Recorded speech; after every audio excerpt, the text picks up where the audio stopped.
All right, we got lots to talk about tonight. Lots to talk about. We have Trump's speech giving his opinion on a two-state solution in regards to Israel and Palestine. We got to talk about the Rapture, so that's going to be fun tonight. Repo Man's going to be coming on here, this timeline as well. We have a few guests. So this is Revelation Underground.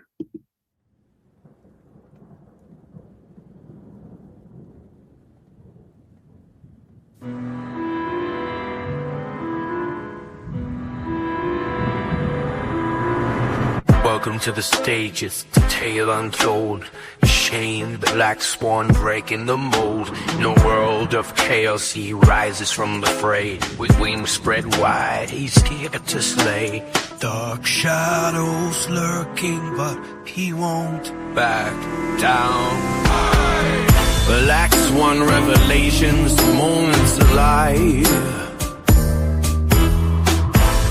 Chains break barriers, watch and thrive. In this kingdom of dreams, we're brave there to fly. The black swan's the limit, reach up to the sky.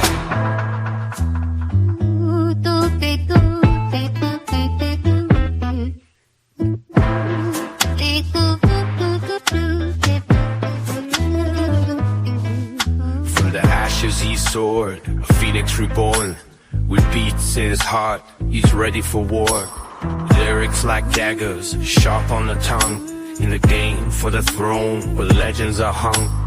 Echoes of truth ringing loud and clear. Black swan revelations, moments alive. Chains breaking barriers, watching thrive. In this kingdom of dreams, we're the brave there to fly. Black swan's the limit, reach up to the sky.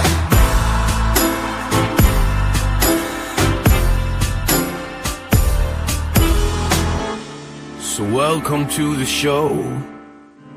Let the good times roll. With Shane as the black swan, we're free, we're whole. All right. Welcome to Revelation Underground. My name is Shane. I am your host today, and for some reason I can't hear myself. But that's okay. That's all right. Let me just check with the audience to make sure that you guys can hear me, even though I can't hear myself. All right. So tonight we're going to be talking about the Rapture, because a lot of stuff has been going on in the last few, I would say arguably the last few months leading up to the 23rd, the 24th, Feast of Trumpets, all that kind of stuff. So there's lots been going on. I know part of this started from a gentleman named Joshua, and I think he was on, what was the channel earlier today? I saw him on there. I didn't get a chance to see if he was talking about today or tomorrow in regards to the Rapture, but I know there's a lot of hype around that in regards to setting dates, not setting dates. I want to state clearly, for the record, I don't know when Jesus Christ is coming. Could he come tonight? Absolutely 100%. And in fact, I don't know when it's time for me to punch out. I don't know. And I don't think any of you know. And you probably don't want to know when your last day is. I think we have to treat every single day as though it's our last day. And if we get an extension, that is fantastic. That is absolutely amazing. I think this is something that we could strive for on a daily basis, because Jesus Christ himself said, we are not promised tomorrow, we are not promised tomorrow. And there's even a parable about a rich man basically building himself a home and basically relaxing, sitting back, going, yeah, I think everything is going pretty hunky dory. And I'm just going to sit back and relax and expand my home. And basically, a voice from heaven said, yeah, today your life is required of you. So that's where we're at. Do not take this age of grace for granted. If you do not know Jesus Christ, and this is my promise in every episode, is to share the gospel of Jesus Christ, because without him, none of this stuff matters. If there is no resurrection according to Paul, 1 Corinthians 15, then our faith is useless. We're wasting our time. We're worse than any other religion on the planet. We're just like any other religion on the planet. The resurrection for us is everything. The fact that Jesus Christ came down from heaven, born of a virgin, was nailed to a cross for you and for me. Before we even did anything good or bad, he had already died for us before you were born. That's something special, to have somebody die for you, because you can build an argument. You can build a case for someone that's not that good, and you can say, yeah, you know what, I don't know if I'll save that guy or not. And you can build a stronger case for someone that is successful, maybe a social media influencer. Maybe you can round up a few people that'd be like, yeah, you know what, let's go rescue this guy, let's go save him. But it's pretty tough to get people on board to save a person that is wicked, that is unrighteous, that is not worthy. And that's what Christ did for me. He died for me. Before I knew him, he loved me first. And this is important. This is why I tell people every single day on my YouTube channel, now is the day of salvation. Don't put it off. If you're a mocker, scoffer, and you're like, see, they're still here today because the rapture never happened, it could happen tonight. It still can happen. It can happen tomorrow. You just don't want to be that person that is lumped into that category as a mocker and a scoffer. If you don't understand something, that's fair. And you're like, you know what? I don't know when the rapture is going to happen.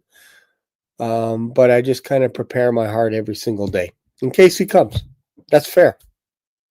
That's more than fair. So I have my brother Stephen.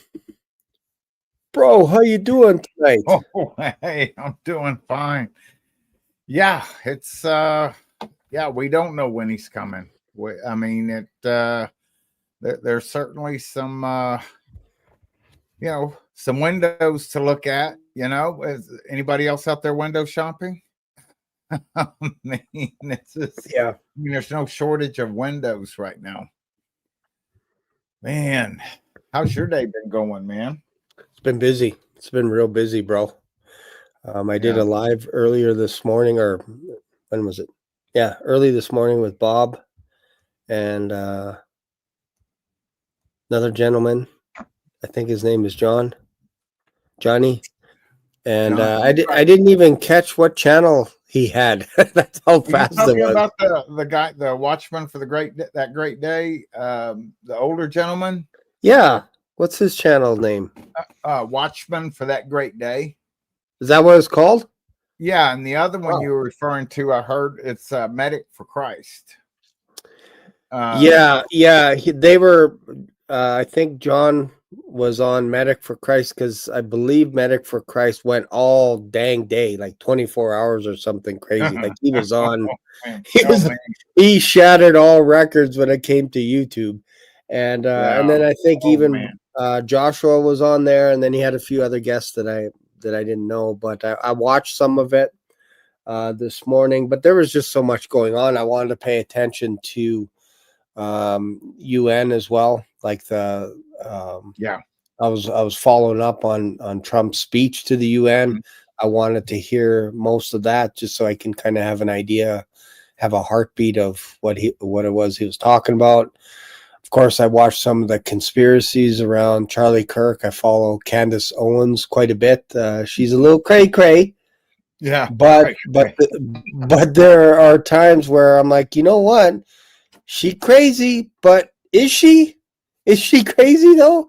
Because there's some things that she's starting to dig up that are making people go, oh, I didn't know she was going to dive into all this stuff. She started to expose us. There's something going on wrong, corporately wrong with Charlie Kirk's assassination. I don't think it was a young 22-year-old sniper that made a crack shot, one shot.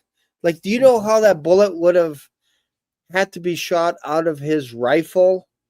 It would have had to go up and then go down and then out the throat of Charlie Kirk. So it's like the magic bullet that goes beyond the physics of nature. So I don't buy that for a second.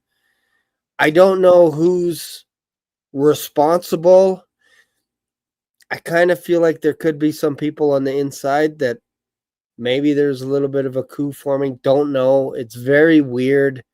It's very bizarro world right now.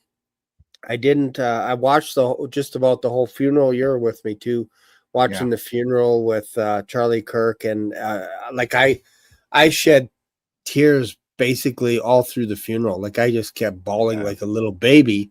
But then when Donald Trump Jr. got on, I felt it was a little bit of a shtick, trying to make people laugh and, hey, we are Charlie and all this kind of stuff. I'm like, okay, I get it, but you're kind of losing me a little bit on the sentimental. And I like the guy.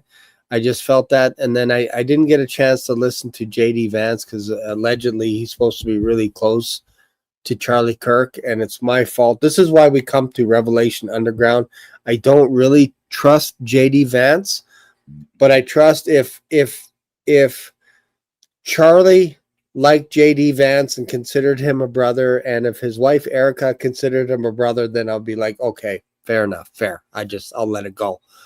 But if they're not outright saying that, then I'm like, I don't know. Like, I trust Trump as far as I could throw him, but I understand he has to do stuff for America first.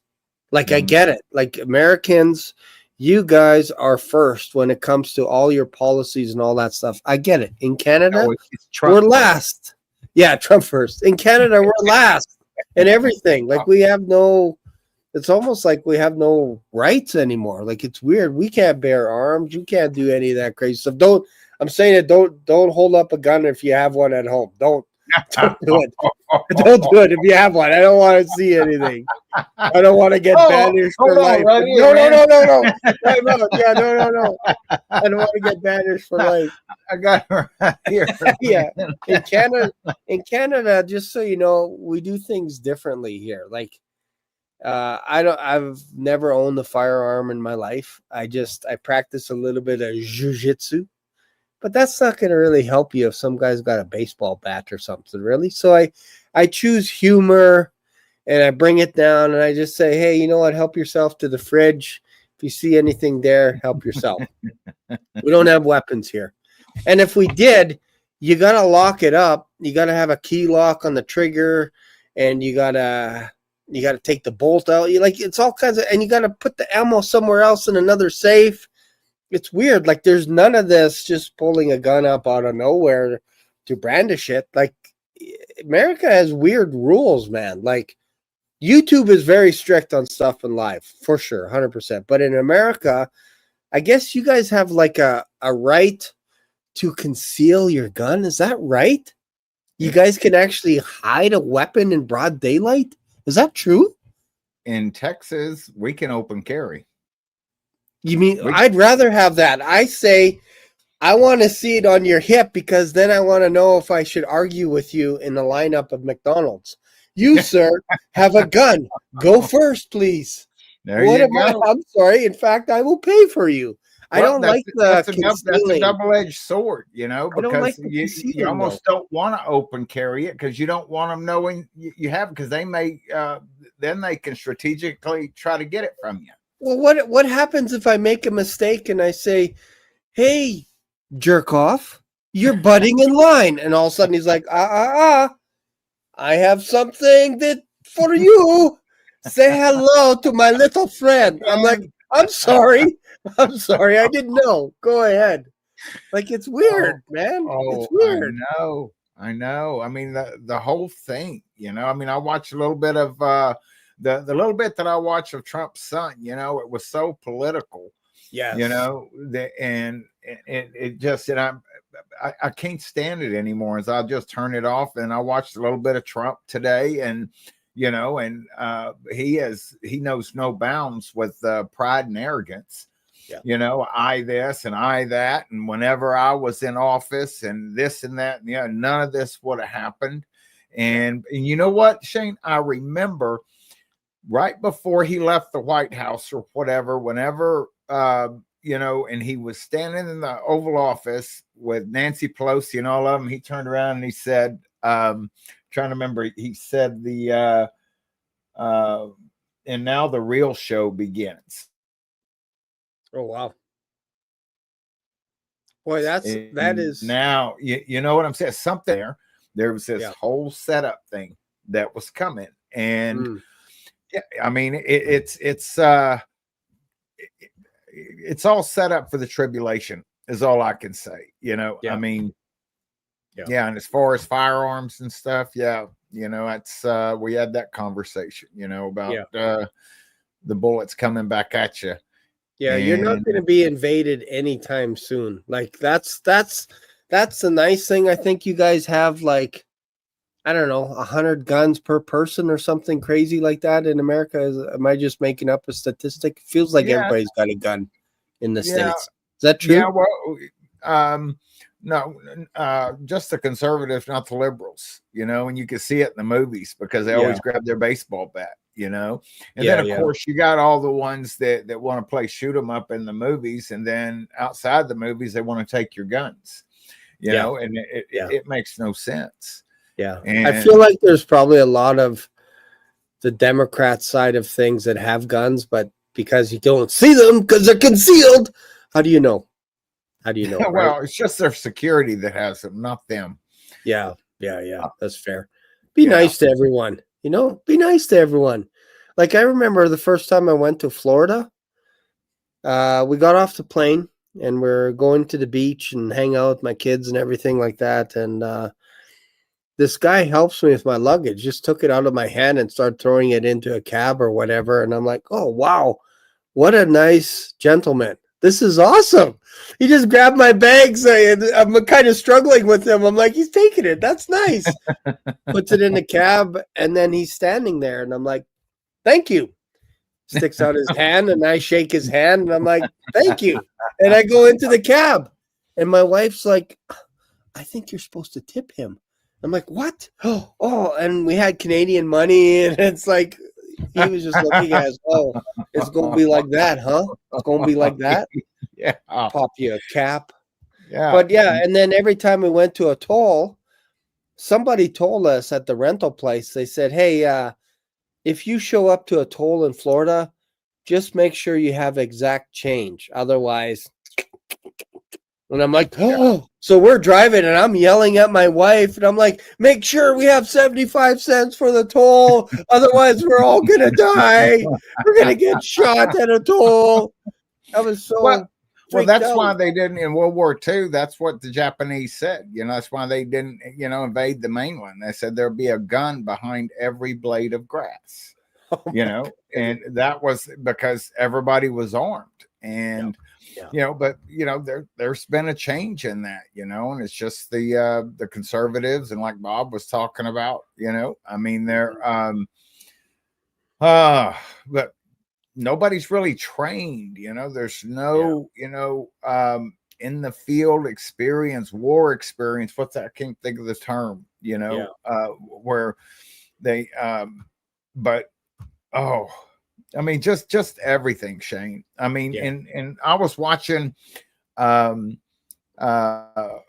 the Prophecy Monday got taken down, And I had a thought, I said, because everybody, because you can watch it, and when they talk about all the kids having dreams and they talk about it, and then all of a sudden it's got to be right now, you know what I'm saying? And then they start, and the more, and the problem with that is that there's so much coming right now that you can't absorb it all at the same time. People's minds just shut down.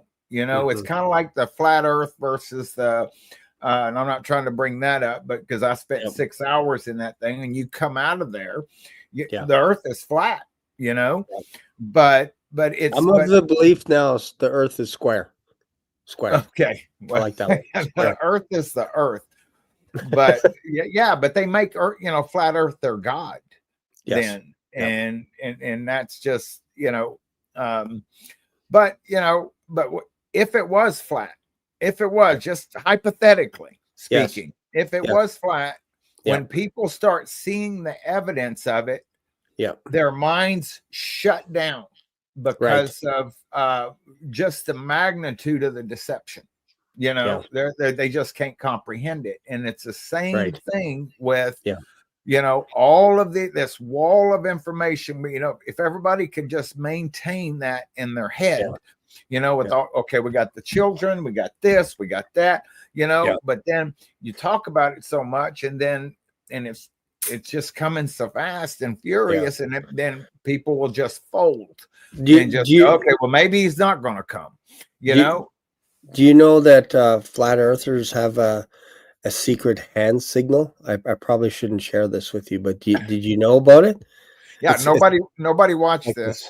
It's like this. Yeah, nobody look. It's like this. So you walk up to a person and you just go like this. You go strolling up and you're like, "Hey, bro, we cool? Are we cool?" And then if they do it back, "We're cool, bro." Guaranteed, flat earther. Guaranteed. I didn't know. We cool, bro? Are we cool? No. No. Well, I mean, I went in there, read all the NASA documents and all of that kind of stuff, and I'm like, and then, but and then even the scripture proof and everything, But then again, you can go up the other side, and they can bring scripture back the other way, and that's where I'm just like, forget about it. I figure if Derek can go like this, or whatever that is, like this, I figure I can go, hey, see, it's not quite though, right? Like I'm not there. This is, I don't know, what is that? What is that? Anyways, but like a lot of this stuff stirs up disunity. I know that's kind of like a grade 1 word, but basically we're not coming together. Yeah, it's just like it same thing happens with the rapture, where I know there are losers out there, like they're just losers that believe in post-trib. I get it. They're losers. They probably never kissed a girl in their life. I get it. But I'm not going to be that guy to pick on them. Why would I pick on them? They're losers. I wouldn't do that to them. But that could cause a little bit of, again, you're starting to separate people, right? When you talk that way. Mm-hmm. And I joke with them because I do think they're a little bit crazy, talking about being like dragging the bride of Christ through the mud in order to save yourself. Like, it just, for me, that doesn't make any sense. And I always ask a post-tribber, I say, could you just show me a few verses in the Old Testament that say that God never tells anybody about what he's about to do? Show me that. Just say, no, it's a mystery. I'm not going to tell you anything, Noah. I'm not going to tell you what to do. I was going to tell you to build something, but I'm not going to tell you what it is. I'm not going to tell you when. It's going to be a surprise. It's going to take you off guard. And Lot, I'm not going to say anything to you. I'm just like, maybe in the next little while, maybe you might want to consider moving somewhere. I'm not going to tell you where or why or anything. Like, no, God is literally telling the people that love him and serve him, that are considered faithful, that he's proud of, and he's telling them. Like, he went to Abraham and he's like, should we tell him about what we are going to do?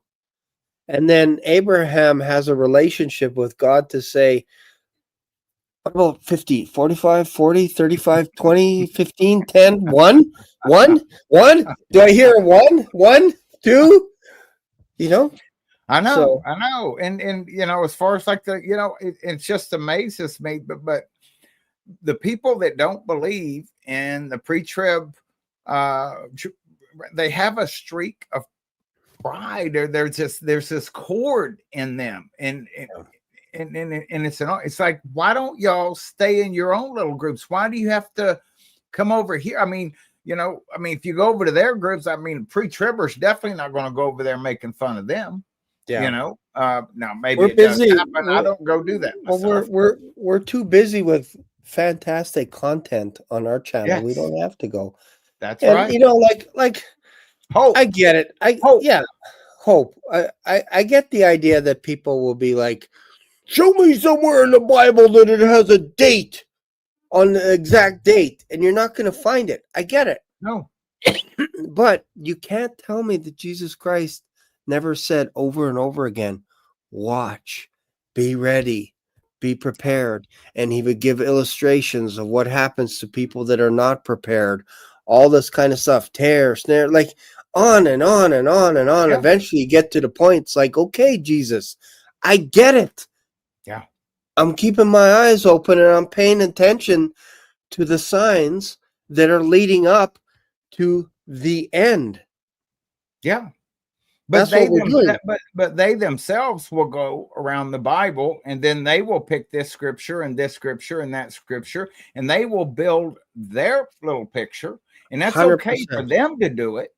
But 100%. whenever is you know the pre-tribbers, no, Yeah. that's not Like allowed. like an example would be, and I've heard, oh, what's the guy's name? He's quite popular. He's always talking about grace, grace, grace, greasy grace, all that kind of stuff. I like the guy. But sometimes it gets a bit much. But he was talking about there's no such thing as a pre-trib rapture, and I forget the guy's name. You guys, somebody in the audience would know. He talks about grace all the time. His whole ministry is grace, right? And I get it. But here's how a post-tribber would approach the flood of Noah. They would say, you pre-tribbers say that Noah went into the boat and the waters rose and Noah was saved from the flood because he was in the boat and the boat rose in the surface and it went Mhm. above 30 cubits above the mountains. Well, you're crazy, pre-tribbers, because Noah went through the flood. He wasn't raptured. He went through the flood It like a was a submarine. submarine. It wasn't an ark. Exactly. And I'm like, you're serious, right? And they're like, yeah, dead serious. What about Lot? And they're like, well, Shane, Lot wasn't raptured. He was drug out of the city by an angel. Yeah, Mhm.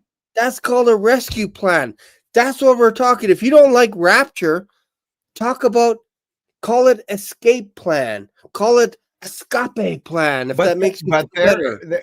there is another layer to that, because Abraham was up on the high plains of Mamre at the same time, you know, so you could even take the position that Lot did go through tribulation, you know, Right. and while Abraham was up on the high plains of Mamre.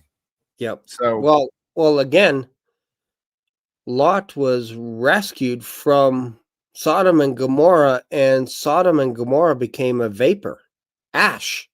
mhm. So that's the principle that I get out of it, that he lived, and so did his daughters. And his wife looked back, and she was cooked. She was Yeah, cooked right there like a pillar of salt. And yeah. I often wondered How why a would little that bit about happen? What is the molecular structure that would turn one? heat, What's the heat, process? Oh, okay, heat. okay. Yeah, just severe heat would evaporate every molecule of water in your body, and we just become dust. It's crazy because you have bone, everything just gone. Yeah. Like you fry people up in like in houses that burn up, the firefighters will say like these people are just, it's almost like there's nothing left except the bones kind of thing, right? Yeah. And it's almost like you have to have the right temperature. It's almost like what was that volcano that went up and just basically preserved an entire village? Pompeii. Yes, When that Pompeii. thing went Yes. up, I think it was like 90 or 100 AD or something like that. I think it was AD Hmm. that went up and basically destroyed the whole village. But it happened so fast with such severe heat that it actually preserved the whole town like in mud, like a huge mud slide and basically baked in. So when they excavate the place, there you Hmm. could see the people snuggling together like they're like almost like this kind Yeah. of a thing, and they're frozen in time. Like it's eerie, right? Well, I had the same thing whenever we spent 2 weeks in Israel in 2012, because we were going to go over there. I said, no, no, no, we're going to stay 2 weeks because I want to get over the jet lag and everything and get acclimated. But Yes. anyway, we were over there, we rented a car and we were going to Masada, and we're driving down the road and I look over there and I said, I don't know if that's Sodom or Gomorrah or one of the cities. And I just took off the guide that was with us. Said, you can't do this. And I said, I rented this car. I can't. I'm driving across the desert and Masada is up there and it was completely preserved. You could see the sphinxes up there. And at that, my wife, she was walking, she actually heard like noises and things, that were, and you could see the ziggurat at the entrance and everything. And then we went up to the Masada, you could look down and you could see the streets and everything. And I've got pictures of me over there. I mean, you could grab it and it would just turn to, it was a consistency of talcum powder when you crushed it. And if you dig down, you could find the little sulfur things and put it in a spoon, and when you light it, it'll burn through the spoon. Wow. But it was left exactly intact, just like you're saying. Yeah. And of course, later on, our friends over there that we stayed with, they said after, and I don't think it was because of me, but I was making a big deal out of it. I was like, look, everybody, and she said they put up a fence around that and they turned it into an archaeology, and it's right there at the bottom of Masada. And I'm like, how could y'all not miss that? I mean, we went up there and I'm looking, I said, you see the streets right there?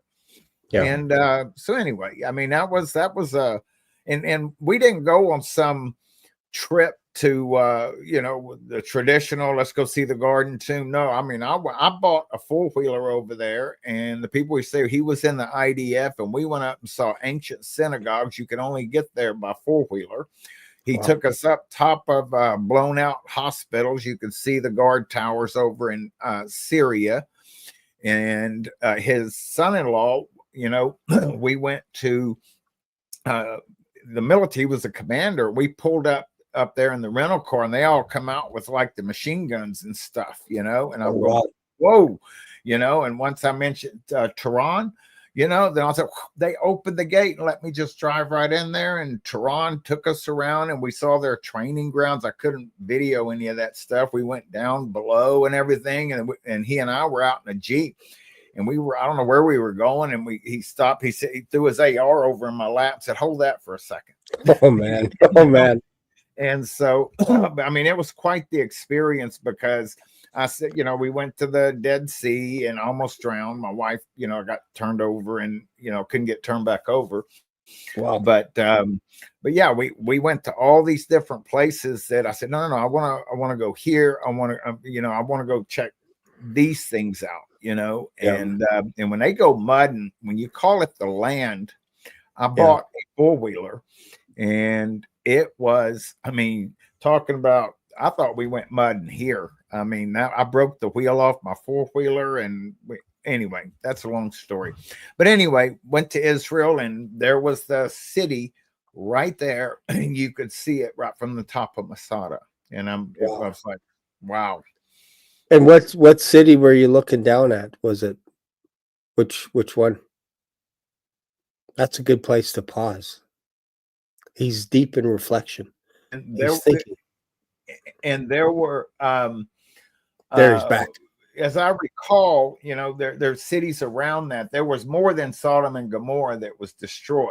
Yes. And, Yeah. so I don't know which one it was. Right, but that's the area that you're in. Yeah, for sure. Yeah, there's like 5 cities all destroyed in that area, except for the one that Lot was in, which is kind of interesting because he fled to Zor and then changed his mind once he got there and left. And that place, as far as I knew, was still there because Sodom, Gomorrah, and the other 5 places got destroyed.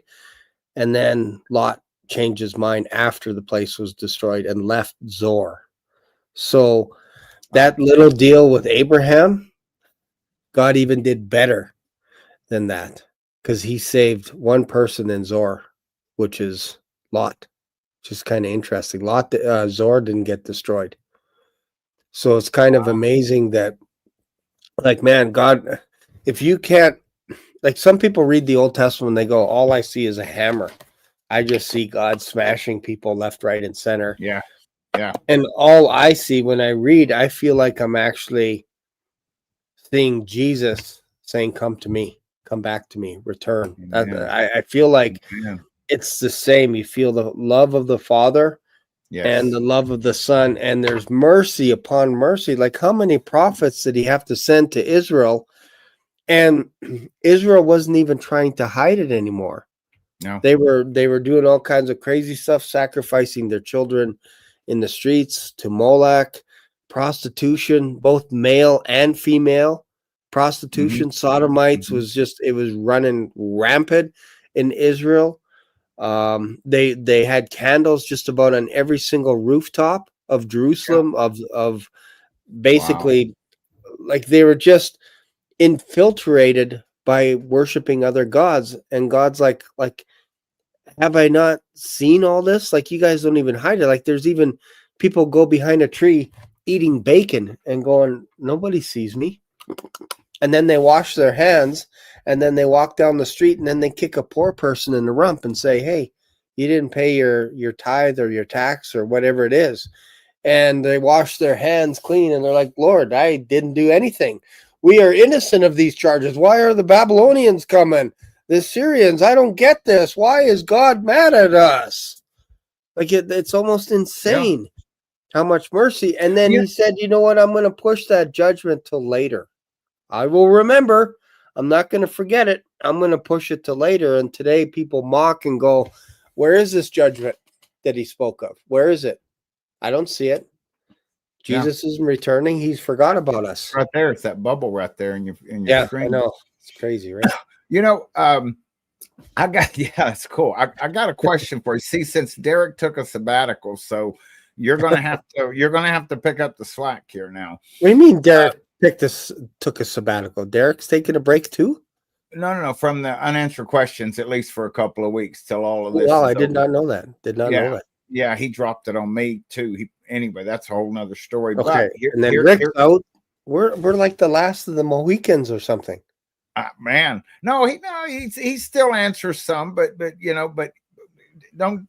Okay, well, don't give me too hard of a question. I'm not Derek. No, this is not going to because I you know what I admire about you, Shane? You have read the Bible, and I know like kind of surface level of the stories, and I can pick out, and I bring things up, and Derek will tell me, "Now, Steve, I think you may have stumbled across something," and I'm like, I wear that as a badge of honor. Yes, exactly. But I hear you, and I can hear when you're talking about these different things, and because you've read it and you're like paraphrasing it into a story, and that's just fascinating to me, But here's my question: when Noah and the flood that you mentioned, so there was 8 that was saved, right? Yep. Okay. That's an easy one. Pass the test. Done. Next question. Woo! Next question. You get a gold He even star. gave me the answer too. That's great. But that's not the. Did his kids? What was it? Ham, Japheth, and the other one Seth? Ham, Japheth, and Shem. Okay. See, thank you. Did they all have wives? So that's Yes. 3, 4, 5. Yes. And if they all have had wives, that would have Yes. been 3 more, 6, 7, 8. Okay, there you go. So none of them, how long have they been married? Did none Don't of know. his children have children? They were But married, they took their yeah, wives. it doesn't, as far as we know, doesn't seem like it, because obviously they're on the ark and only 8 went in. So if I take my shoes and socks off, I go, there's 8 in the ark. But probably getting close to it, there is a chance one of them could have got pregnant, like maybe months of getting off the ark kind of thing, because they were only on the ark for like a year, something like that. I don't know, Yeah, but hey, what else 150 was there to days do or on whatever. the ark? You know what I'm saying? Exactly. Well, Besides you're shoveling manure yeah, and trying to get yeah, it out of the ark, right? You should no, have built that vent a little bigger, Noah. yeah, that's the methane thing. You know, what was it? Methane. Woo, Ship high woo. in transit, Somebody have right? chili beans tonight, Yeah. man. But I But yeah, was just kind of curious, like, yes, okay, so if they were already married, so they yes, didn't have any children, but they were, and then of course, we uncovered his father's nakedness, and yes. that's terminology that, he slept with his father's um wife. And so at that point, so Noah only had, did he have multiple wives? Obviously, he only had one. Yeah, it seems like everything that I've read, it's one wife. One Okay, wife. interesting. Yep.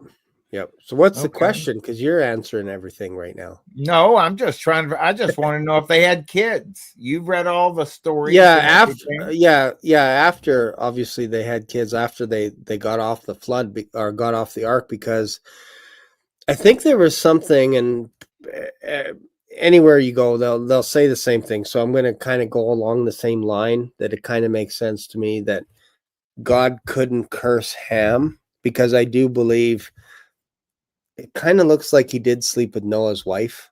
It kind of looks Hmm. like he slept with him, and it was incest and all this kind of crazy stuff. Because if you look up nakedness and how Moses introduced it, and he wrote the book of Genesis, so he would have wrote that part in, and then he introduces the concept after they came out of Egypt to say that, hey, if anyone looks at his father's nakedness, you know he's talking about the wife. If you look at your son-in-law's nakedness, you know he's talking about the son-in-law's wife. So there's a pattern there. So that's pretty clear.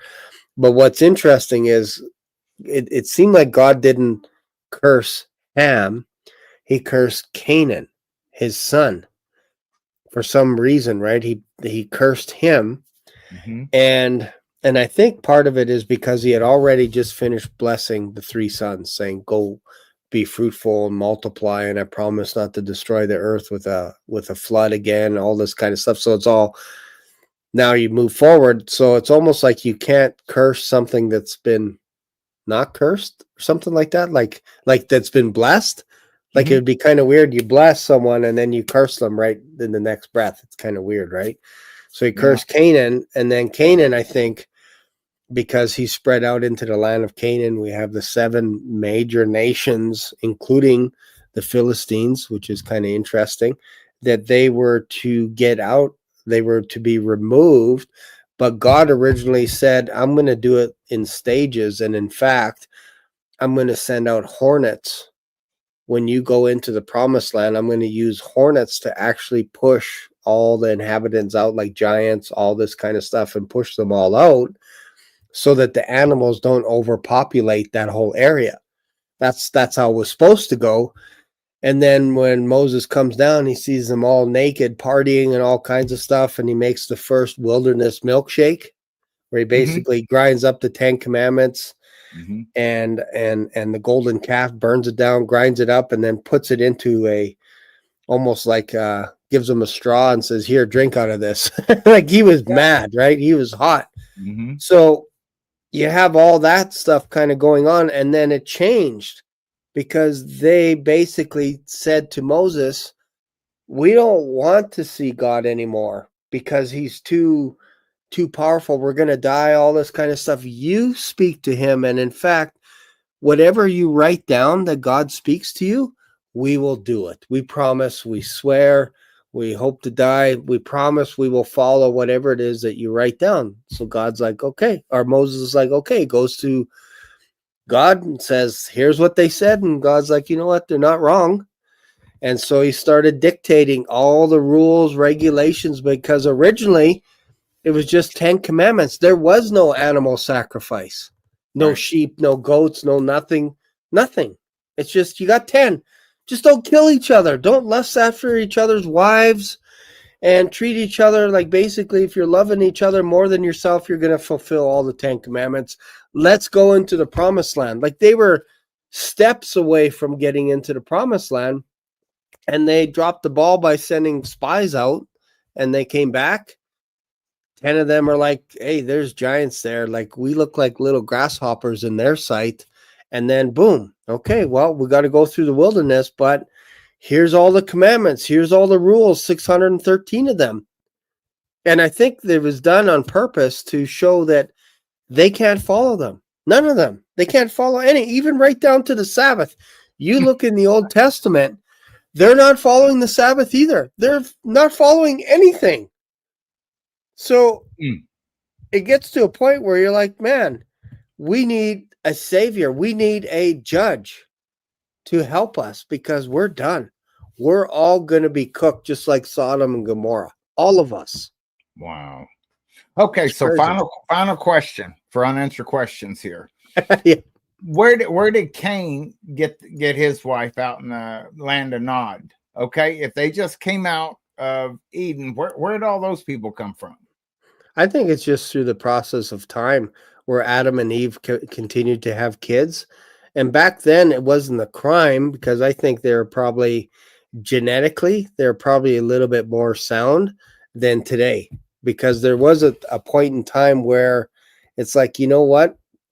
God made a steady rule saying, look, you can't go with your brother and sister or any of that kind of stuff, because that's how this whole land operated and functioned. The whole land of Canaan, that's what they did. They had no rules, no regulations, nothing, zero. And that's where you came out of. Egypt did the same thing. They had no problem marrying sisters, brothers, whatever. That, like, it didn't matter to them. So God eventually set a rule. But at the beginning, if you go to the book of Jubilees and other sources, you can see that Adam had many children, Adam and Eve, like daughters as well. So you just had to wait, I don't know what, 14, 16, 18 years, and then all of a sudden you got a wife. You just wait a little bit. No children in the garden. I don't know. I don't think so. It kind of looks like, because when kind of looks like her, I'm going to increase your pain in childbirth. How do you increase something that hadn't happened already? Yeah, and that's just it. I think that was the first inkling that the first child that you have, you're going to produce it in pain and suffering. That's the first kind of, because otherwise, why mention? It's almost like Eve's like, what do you mean? What's going on here? What's going to happen to me, right? So, and so I don't think children in the Garden of Eden. And I think once they got kicked out, part of that was like, okay, now we're kind of on our own, and Adam named his wife Eve, and then consummated, and then Cain. Yeah, no epidurals. Yeah, no. You just have to put up with all that stuff. But yeah, it's very fascinating where we come from now, and like I mentioned, I think we're sharing before about the Garden of Eden. At the very beginning, it was one man, one woman. That was. They were betrothed to each other by God himself, basically saying, Adam, you go to sleep, and then I'm going to remove a rib from you. I'm going to produce a woman that came from you, not from the ground, which is a beautiful thing. And she's going to be a helpmeet, like basically equal with you. And I think that's why she was free to go all over, probably tasting different fruits, and can't wait to bring it to Adam and see what he thinks. Is this a good one? What about this one? What about this one? And then brings this from the tree of the knowledge of good and evil. What about this one? Well, that's a really good one. Wait a minute, we're naked. What? Yeah. So it's interesting that if you go through all the religions in the world, including Hebrews, like Jews, there was a time where it was okay for them to have more than one wife. Look at Abraham. Look at Jacob. Look at David. Look at Solomon. They all had multiple wives. It wasn't illegal. Moses wrote it in Leviticus and in Numbers. He said that, look, basically Jesus even reinforced it, saying, look, it was because of the hardness of your heart that Moses wrote a certificate of divorce for you. But at the beginning, it wasn't like that. It was one man, one woman. But every other religion since then, and I feel like we're kind of coming back to that, where just marry one woman, just marry one man. And it's all, life is already hard enough as it is. Yeah. You don't need to cause additional problems. Just do what the Bible says. And if you don't know, go back to the beginning. Oh, look, we see Adam and Eve. Yeah. Well, at least with like David and Solomon, they didn't have to deal with them each one. They could put them all off, Put them off, in another building somewhere, Yeah, and there was no consequences for Solomon whatsoever having Yeah. multiple wives. Zero. Yeah. Nothing ever bad happened to. Nothing new under the sun, man. Yeah. Wow. All right. Where's our underground going, man?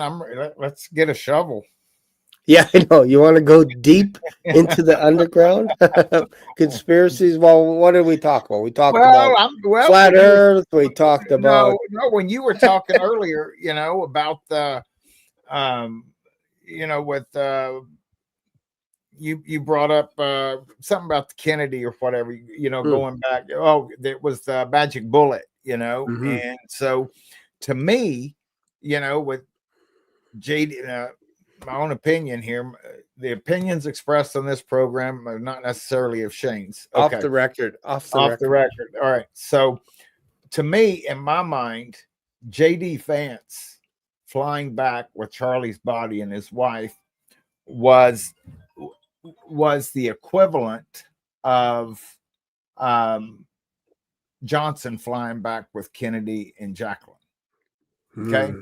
That is my, because Charlie was pressing Trump for the files to be released on Epstein, and he was also pressing Bibi on what was going on in Gaza. And so I think the two of those got together and say, you know what? We can kill two birds with one stone here, but did not realize what was going to be caused when that, maybe they did. And they said, we're just going to, out of chaos, whatever it is, that terminology, right. But that, is, I think, he had to go. And, like some of my friends that are just like, I'm still waiting for this great revival. And I'm like, there it is. There it is right there, worldwide, and and I felt that at the beginning too, when I was watching the funeral. I was like, this is pretty good, like lots of emotion and stuff. And then as we got towards the end of the funeral, I don't know if the scales fell off my eyes a little bit or whatever, but I'm like, how am I feeling right now? Like, what am I feeling right now? Because what are you discerning? Yeah, what am I discerning right now? Because I felt like, how do I describe this without offending everybody on the planet? But I felt like that I sure hope that we're not being sucker punched on this one. I sure hope, like the political party thing and all this, the MAGA and all this. I sure hope Trump and his... guaranteed, Shane. It is a sucker punch. That's what it... Yeah, just like that night at the debate when I left the comment and I said it's all scripted, and that's what it like. The beginning, I was like, "Oh, this is cool," and I'm crying and I'm weeping, and then when Donald Trump Jr. said, "We are all Charlie," I'm like, "Hang on here, hold on one second." Yeah, we're all Christians, like the ones that believe in Jesus Christ. We're Christians, Mhm. And I almost felt like this can almost be used as some kind of a stepping stone to put They're us in a weaving it. box or something. They're Yeah. weaving it for their own purposes. Now, there is heartfelt emotion, obviously, with Yes, Charlie's wife 100% and there everything, is. but they are taking advantage of That's that what it felt like a little bit to towards say, the look, end. we're the good guys. We're Yes. consoling Charlie's wife and everything. Yeah. Meanwhile, in the back room, Yeah. you know, no, I think it That's was what I all felt. planned. I That's do. what I felt a little bit, and I know there's people that go off. Like I'm not so crazy to go that Charlie didn't die, but I'm not convinced yet as to who shot him because there were thousands of cameras everywhere, and I think that's gonna come to the surface as to what really happened. And Candace Owen had an episode where she found some trap doors and all this kind of stuff, pipes, and there's basically underneath, like it's a football field. So if you need to go, you need access somewhere for irrigation and all that, you go under in all their little tunnels and everything under that. That's normal. Almost every Mhm. football field has a place where you can actually go downstairs and do whatever. So the idea is maybe somebody actually caused a distraction or shot him from Mhm. underneath, from like just lifted it up because nobody's looking down. They're looking It at was the guy Charlie and they with ran. the thing under his armpit.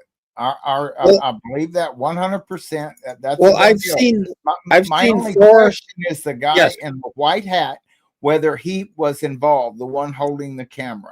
I would like to say no because that's Frank Turek. If he's in on it, he's his mentor. Like I just watched a podcast of him proclaiming Jesus Christ and saying what had happened and all this kind of stuff. And I'm watching the whole testimony. I'm like, okay, I'm going to give you a little bit of a pass, but there's some things in your story that I didn't like.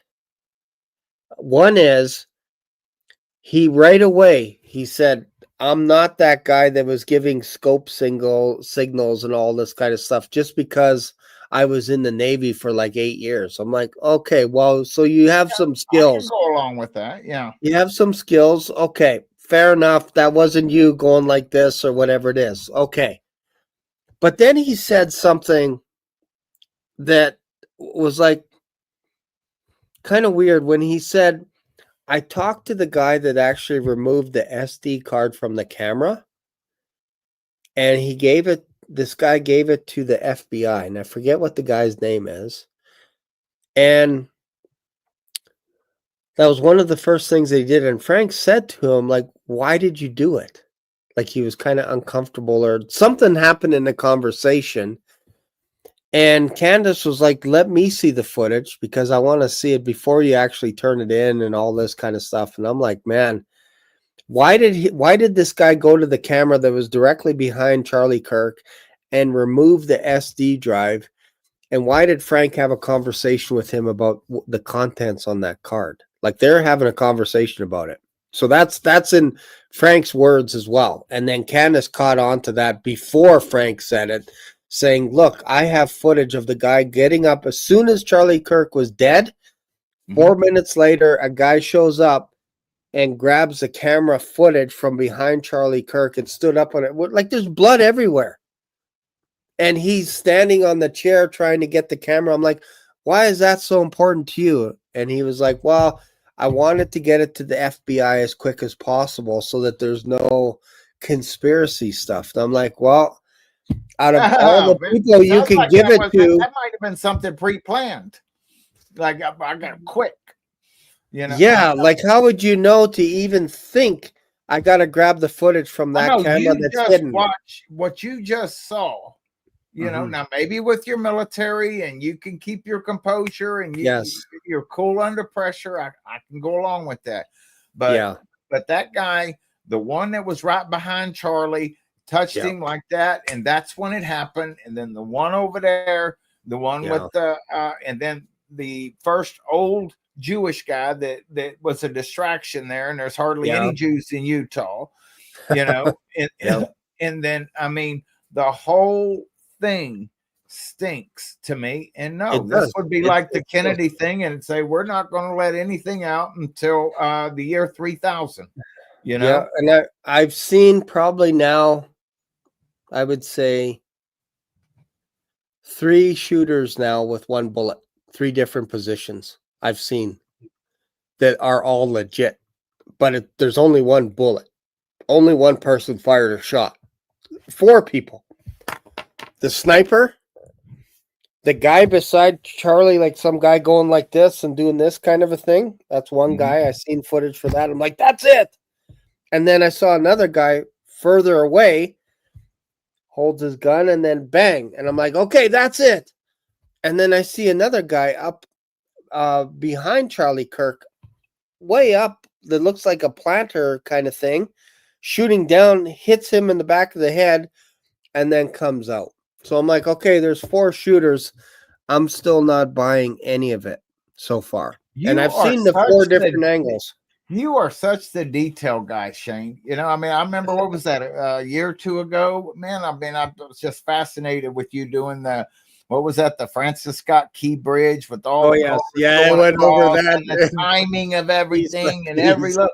I sat there and watched that like a couple of times. You know, I'm like, this guy, you know, and then he slams me in the comments. Oh, anyway. That's right, too.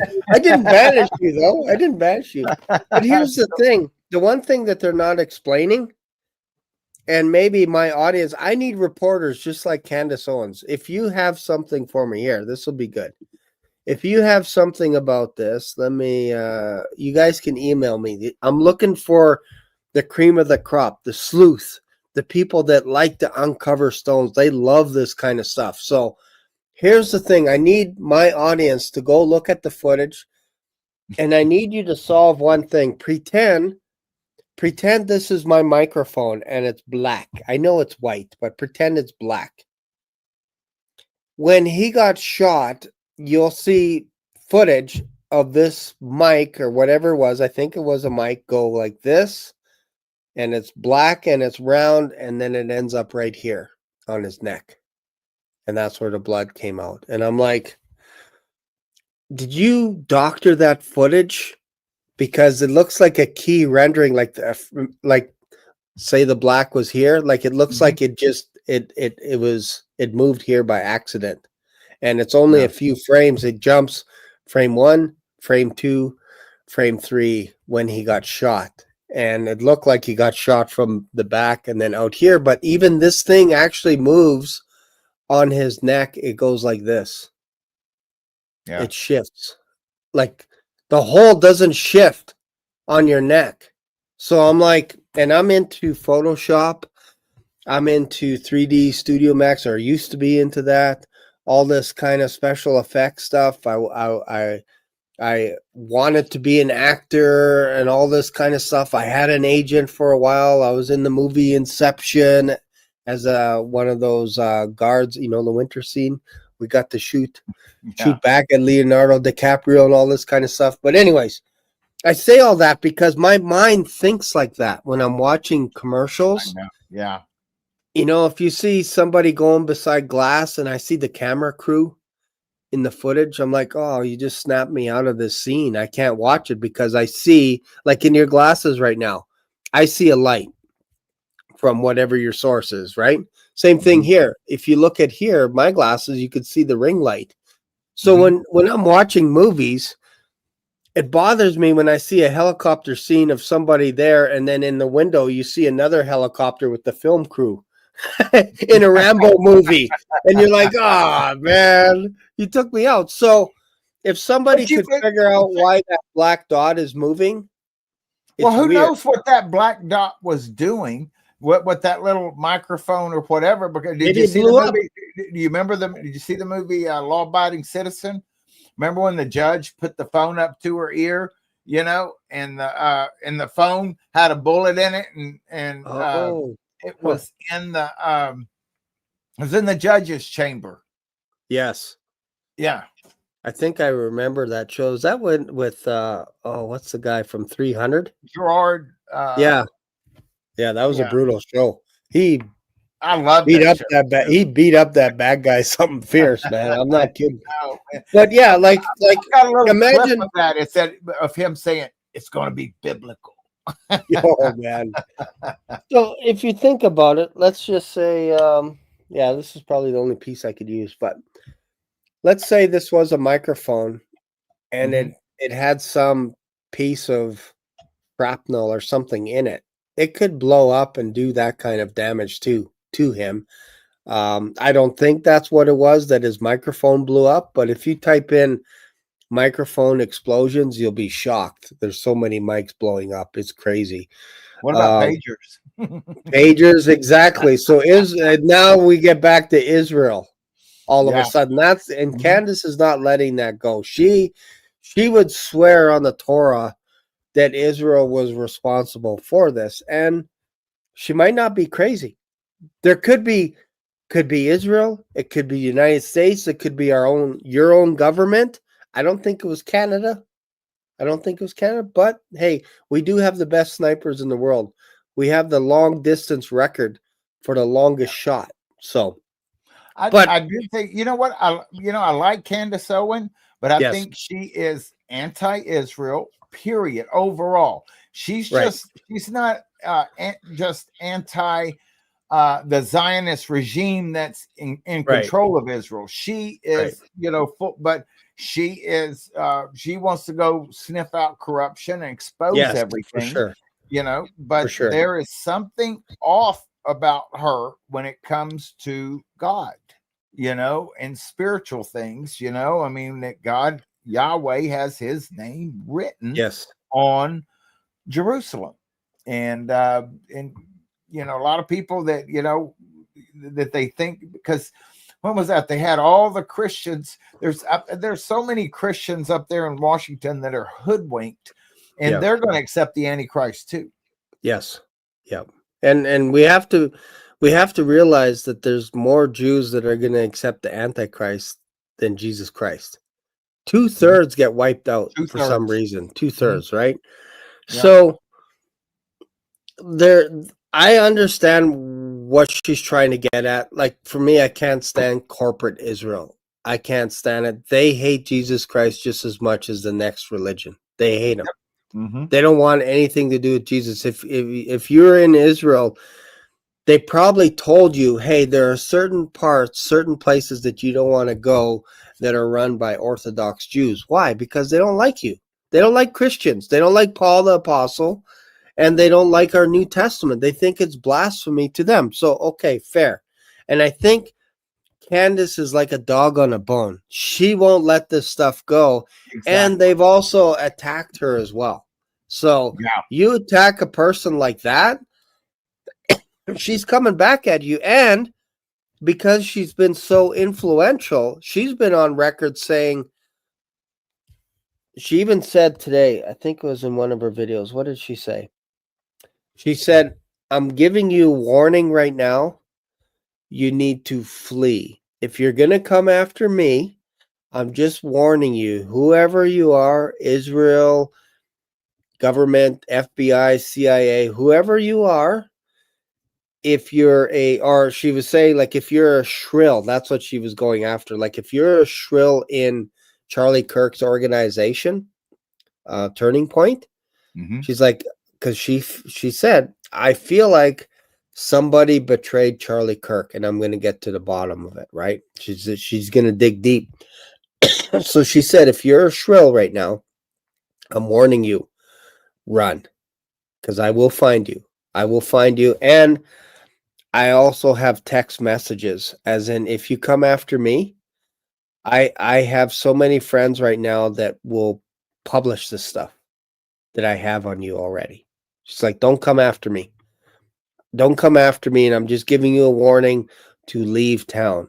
If you're not sure if you're shrill or not for Charlie Kirk, if you're not sure if maybe you're on the fence, yeah, it could have been me that betrayed Charlie Kirk, you better leave town, because she will find you.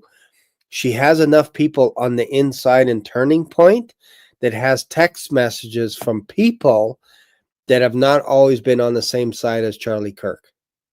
and she has conversations about this stuff. She has attacks that some of the government agencies, if you will, from Israel have been after her, FBI, whatever. So I think she's not so much dangerous from the perspective of she's going to take somebody out. She's dangerous because she's a good reporter, and because she covered her tracks, nobody can touch her right now. As in, if you cross her little reporters that are spread out all over North America and the world are going to expose some of this stuff. You think the Diddy list was bad.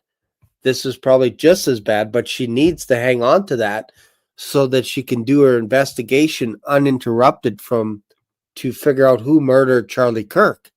Because no one else seems to be doing it. Everyone else is like, she would need to have some leverage like that, because look what happened to Joan Rivers.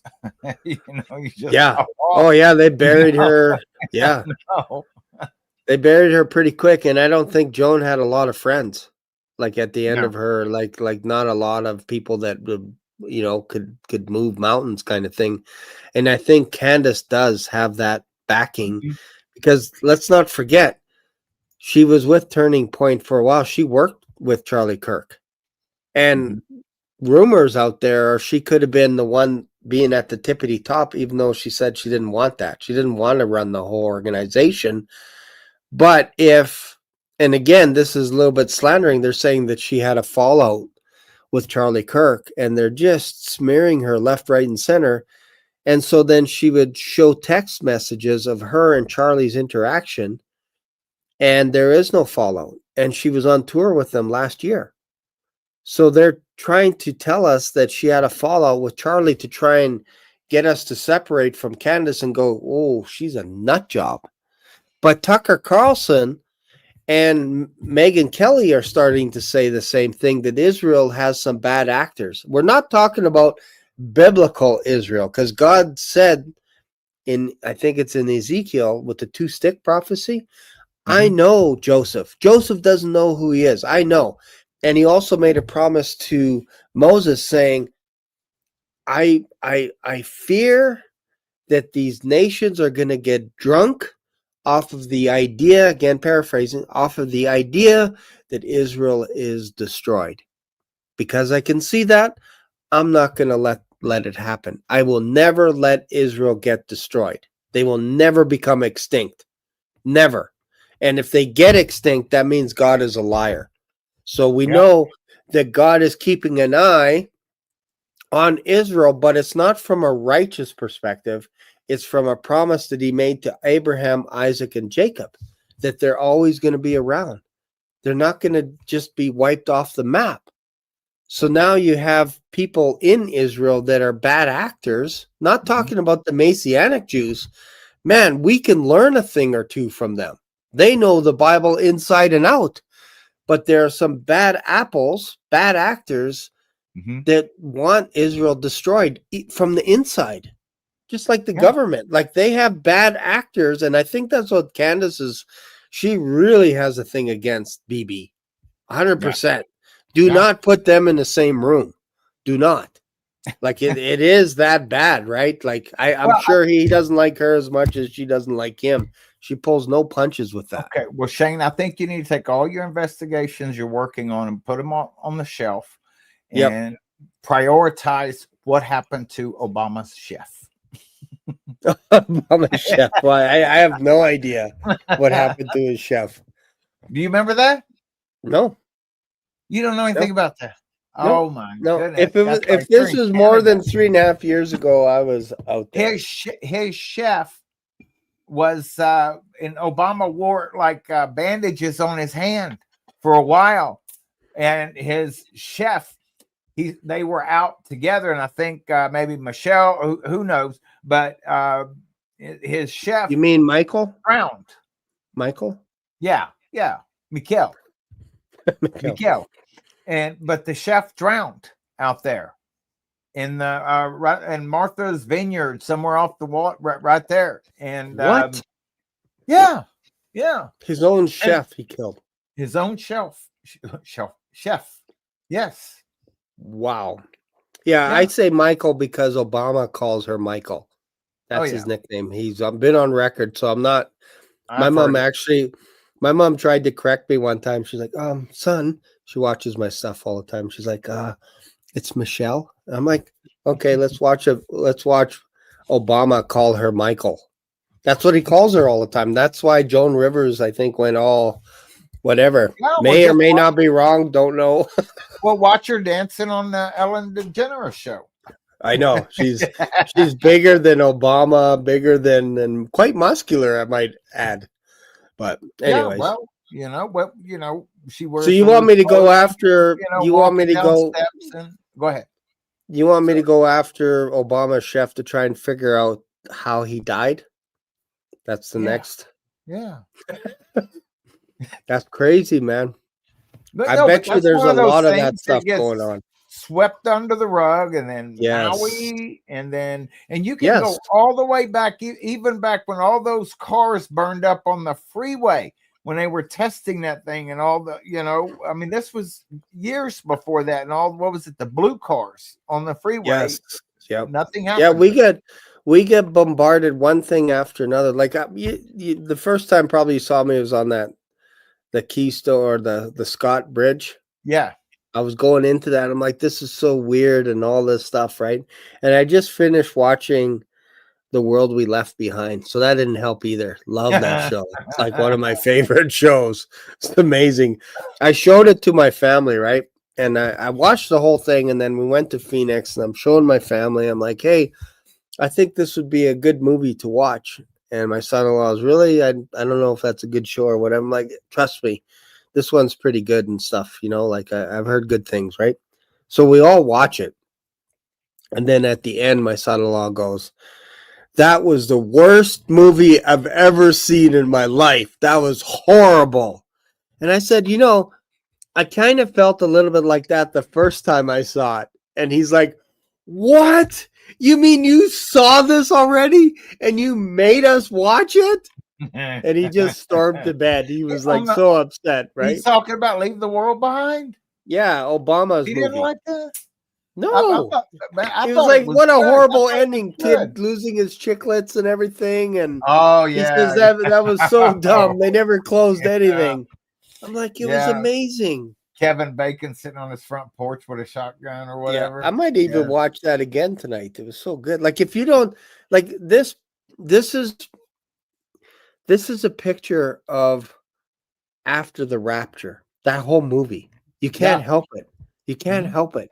There's cars everywhere on the freeway and there's nobody around. Ships, airplanes. Ships, airplanes crashing out of the air, I was ships showing up disappointed on the in beach. the sequel Man. of Civil War. I was so Mm, disappointed in that one. I expected more out of that. The sequel that they did. They did Leave the World Behind, and then they did yes. release Civil War. You didn't like how it ended where they went into the Oval Office and killed Trump or whoever it was that was the president?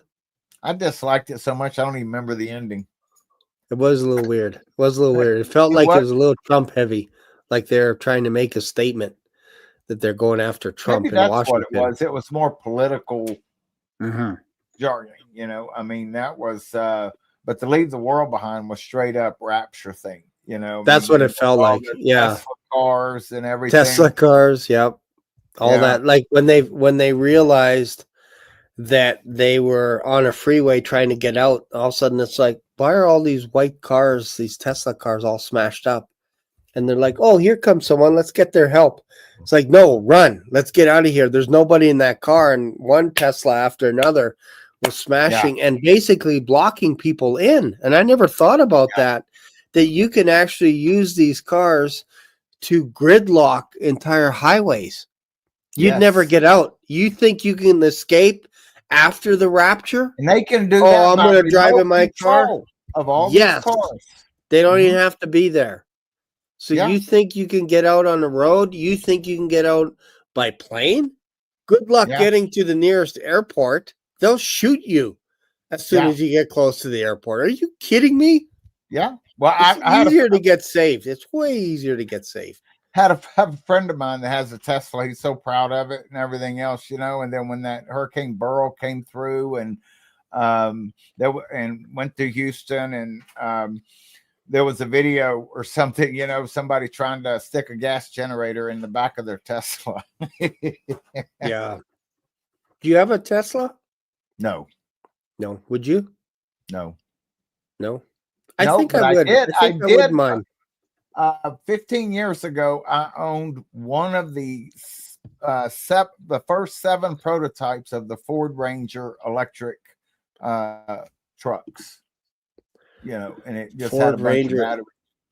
When that mandate came out that you're going to make electric vehicles, and then they later repealed it. But there were Ford produced. There were 7 electric Ford Rangers. It was pretty cool, but it only had like a 30 or 40 mile range. I mean, it had a bunch of like lead acid batteries in it. It was so heavy, but it had AC in it and everything. It just had no range. And then all these people, they had this little electric car club. So you need to become a member. And we're trying to make these things go. And the guy that bought it from me, he wanted to put like a wind turbine on top of it to going down the road, and it was going to recharge the batteries, man. And I was like, go ahead, knock yourself out. So anywho, it's been an interesting life. It's been an You're supposed to keep talking because I just took a meatball. I know. Well, you know what? I've jumped out of 2 perfectly good airplanes and went whale shark diving without a license. Went down to Belize, and I called my buddy back up, and I said, "Hey, man, I don't have a license. They won't let me go. Give me your license." And so, and man. Well, jumped off the boat, and everybody goes everywhere. There was no like trainer there or anything, man. And we were like going way down, and my ears were hurting. And we got down there, and by the time I got down there, because my ears, it took me a long. Everybody was coming back up, and I had chewed that regulator off. I was having to hold it in my mouth because I was so terrified, But then my buddy said, "You need to become a, diver, or whatever, And I'm like, that's off my bucket list, man. I'm done. You're done. You're done. My wife, speaking of Teslas, I was almost going to give a deposit for a Cybertruck when they first came out because it was only like $100 or something. I thought I would like to be known as the first person that put a deposit on a Cybertruck that I took back. I don't want to buy the Cybertruck. I just want to be known as the guy that put a deposit on it. But I went in one of those Waymos in LA like a month ago. You ever hear of a Waymo? No. It's a car that it's like a cab. You get in it, but there's no cabbie. There's no cab driver in it. Driverless. I've heard of the driverless ones. Yeah, and they So the company's called Waymo in Phoenix. And they don't go on the freeway, they go on the back roads. And I actually got a bunch of footage. Maybe I'll make an episode about it. But it was actually kind of nice. I actually didn't mind it because I got to sit back. And let's be honest, cab drivers don't really talk to you anyway. They're just like, they just do their thing, right? Or they're on the phone with someone else when you're taking a cab. I don't think I've ever quiet. Taken a cab. Ever? What do you mean? Okay, here on planet Earth, we have these little things called cars that basically you could pay and then people will drive you to other places. You never heard of that? Cab driver? I've never been in one. I've never. Are you from Earth? Are you from Earth? I'm from Texas on the farm, But I guess there would be no cabs out there. When I was in the penthouse, when I had a big company back in the day, when I would fly people, I would have a car come and get me at the house, but that's different, because the car would come and get me and take me to the airport and then come back and pick me up when I flew back in. So my wife didn't have to go down there and deal with the airport stuff. Wow.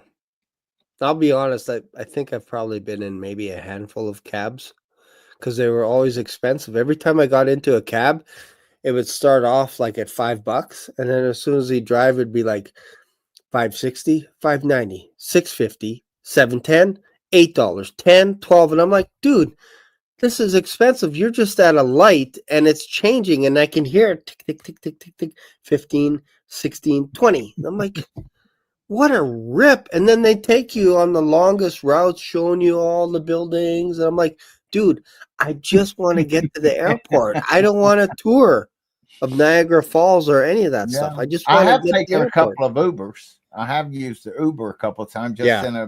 was in a tight situation that I Uber's the won't way go to go. into, where I was People, yeah, somewhere where I wasn't supposed to be. yeah. In Phoenix, Ubers are everything. These young people, like my daughter, her husband, they have vehicles, but if they're going to a concert or something, it's Uber this, Uber that right away. And we did that when we went to the baseball game.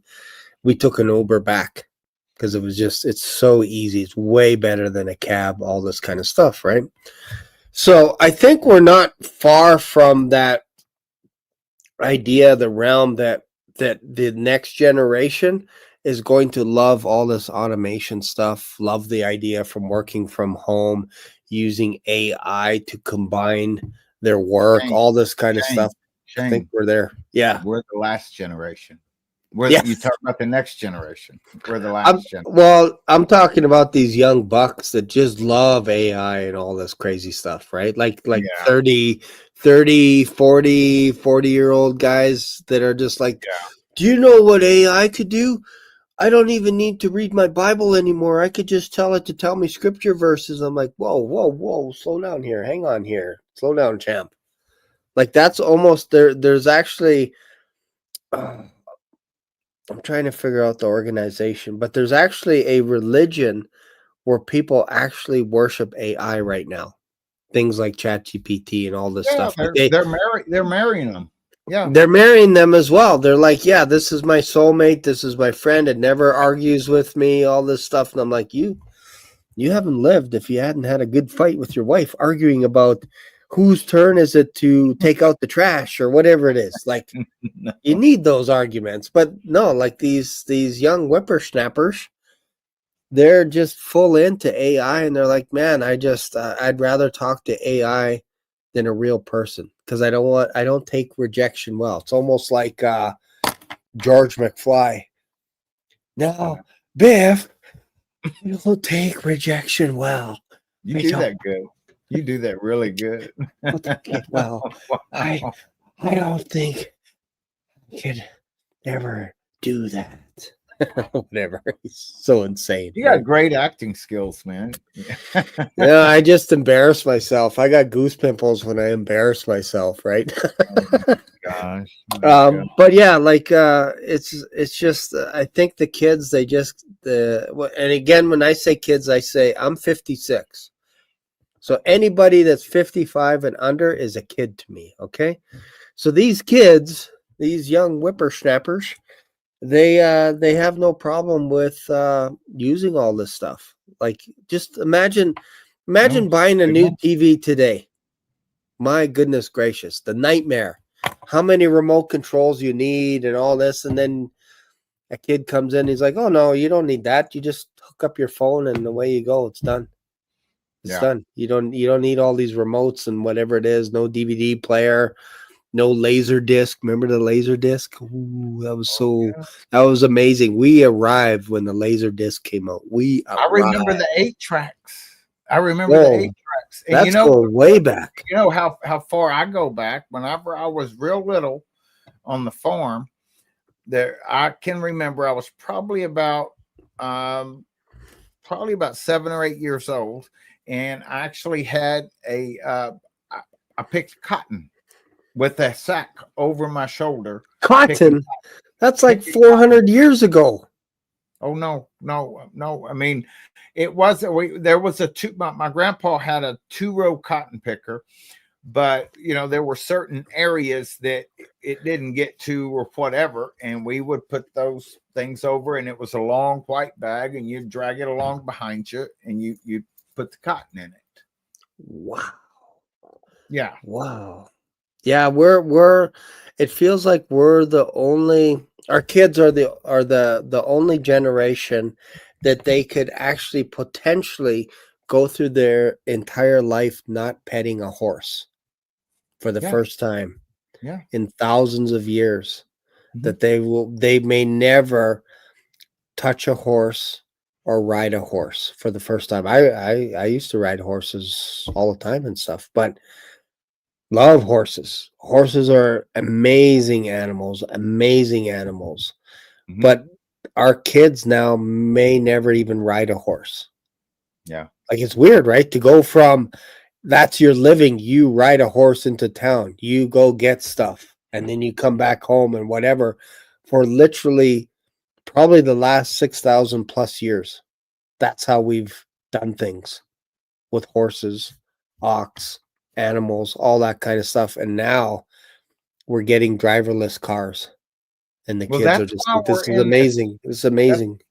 But in case you didn't know, Shane, that's why we're in this 2-day window right now.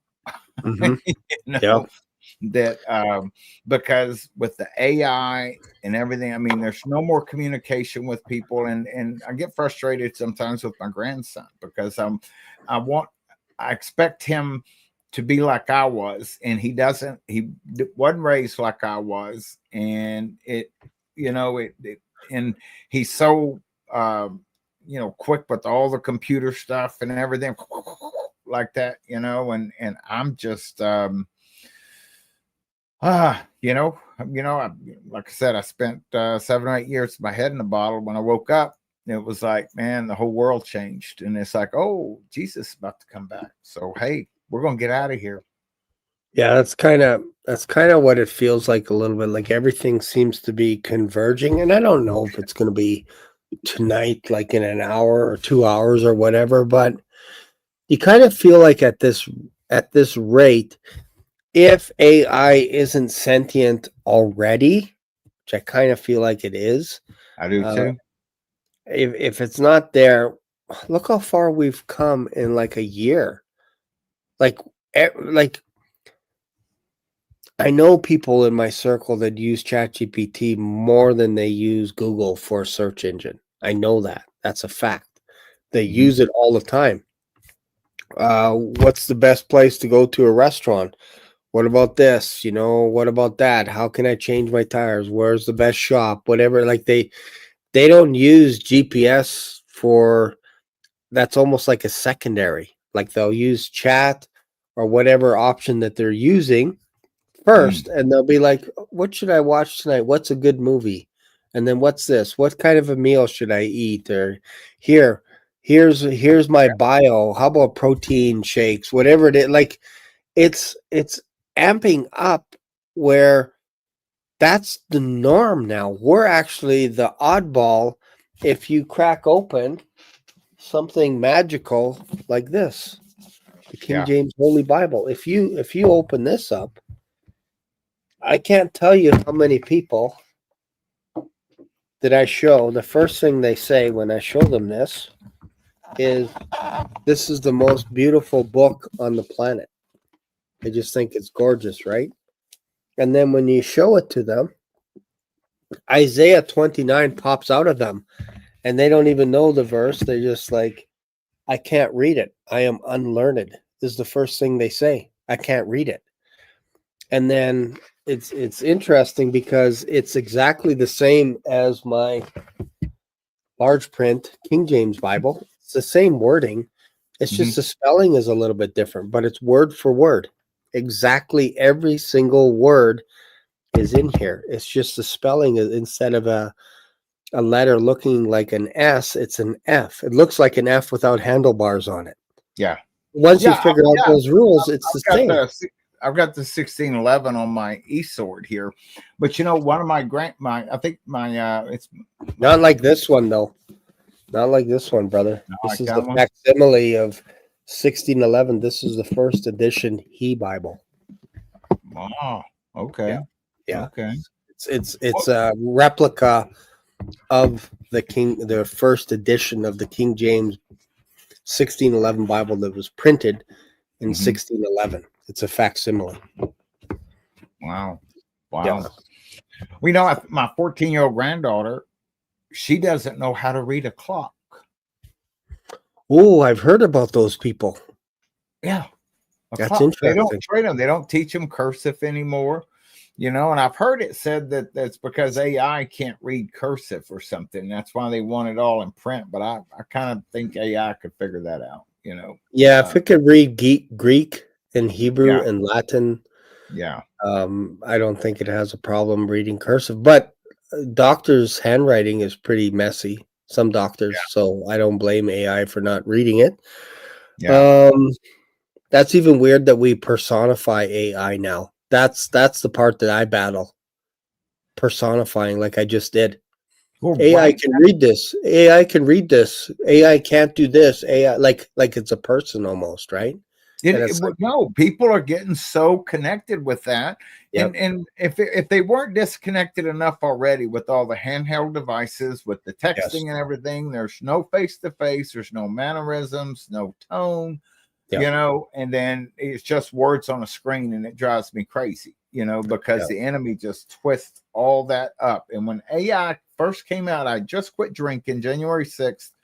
yep, 2023, and my IT guy, he said, "Hey man, this AI thing, and I looked it up, and so I had it write a poem for my wife, and I thought, oh, that's cool, that's neat, and then my IT guy's going, man, no, this thing, because he used to write all the programming code for our databases and stuff in our company, and he said, no, yep, it just writes the code for me. And yep. I'm thinking, and the more I've watched this just in the last 2 years, and now it's like Yep. doubling, like what do they say, every 10 minutes now? Or Yeah, it whatever it feels is. like it. I remember when I was a kid, we used to network all our computers together, and we would start at 10 o'clock at night for games like Battlefield 1942, greatest game on earth. And we connect our computers, and then some idiot would not have the right patch. He'd have 1.01 instead of 1.0, and it would take us all night to download these patches. And then about 3 or 4 o'clock in the morning, with like 4 computers, 6 computers connected, this is in the 90s, we can finally play games like Duke Nukem, Battlefield 1942, Counter-Strike, all this stuff, and shoot each other all night long. And it was amazing. But I remember I had a friend, and he's like, "Oh, let me see here. Oh yeah, this guy doesn't have this patch. Okay, hang on 1 second." And he's going like this real fast. He's just like, "Yeah, I can fix that. Yeah, I can override that, whatever." And I'm like, "Wow, like you're a blur. You can actually type faster than you speak." And he's like, "Yeah, I can. I type Yeah. like 2, 3 times faster than I speak." And I'm like, "Whoa." And nowadays, you'd be very hard pressed to find a kid that's comfortable on home row.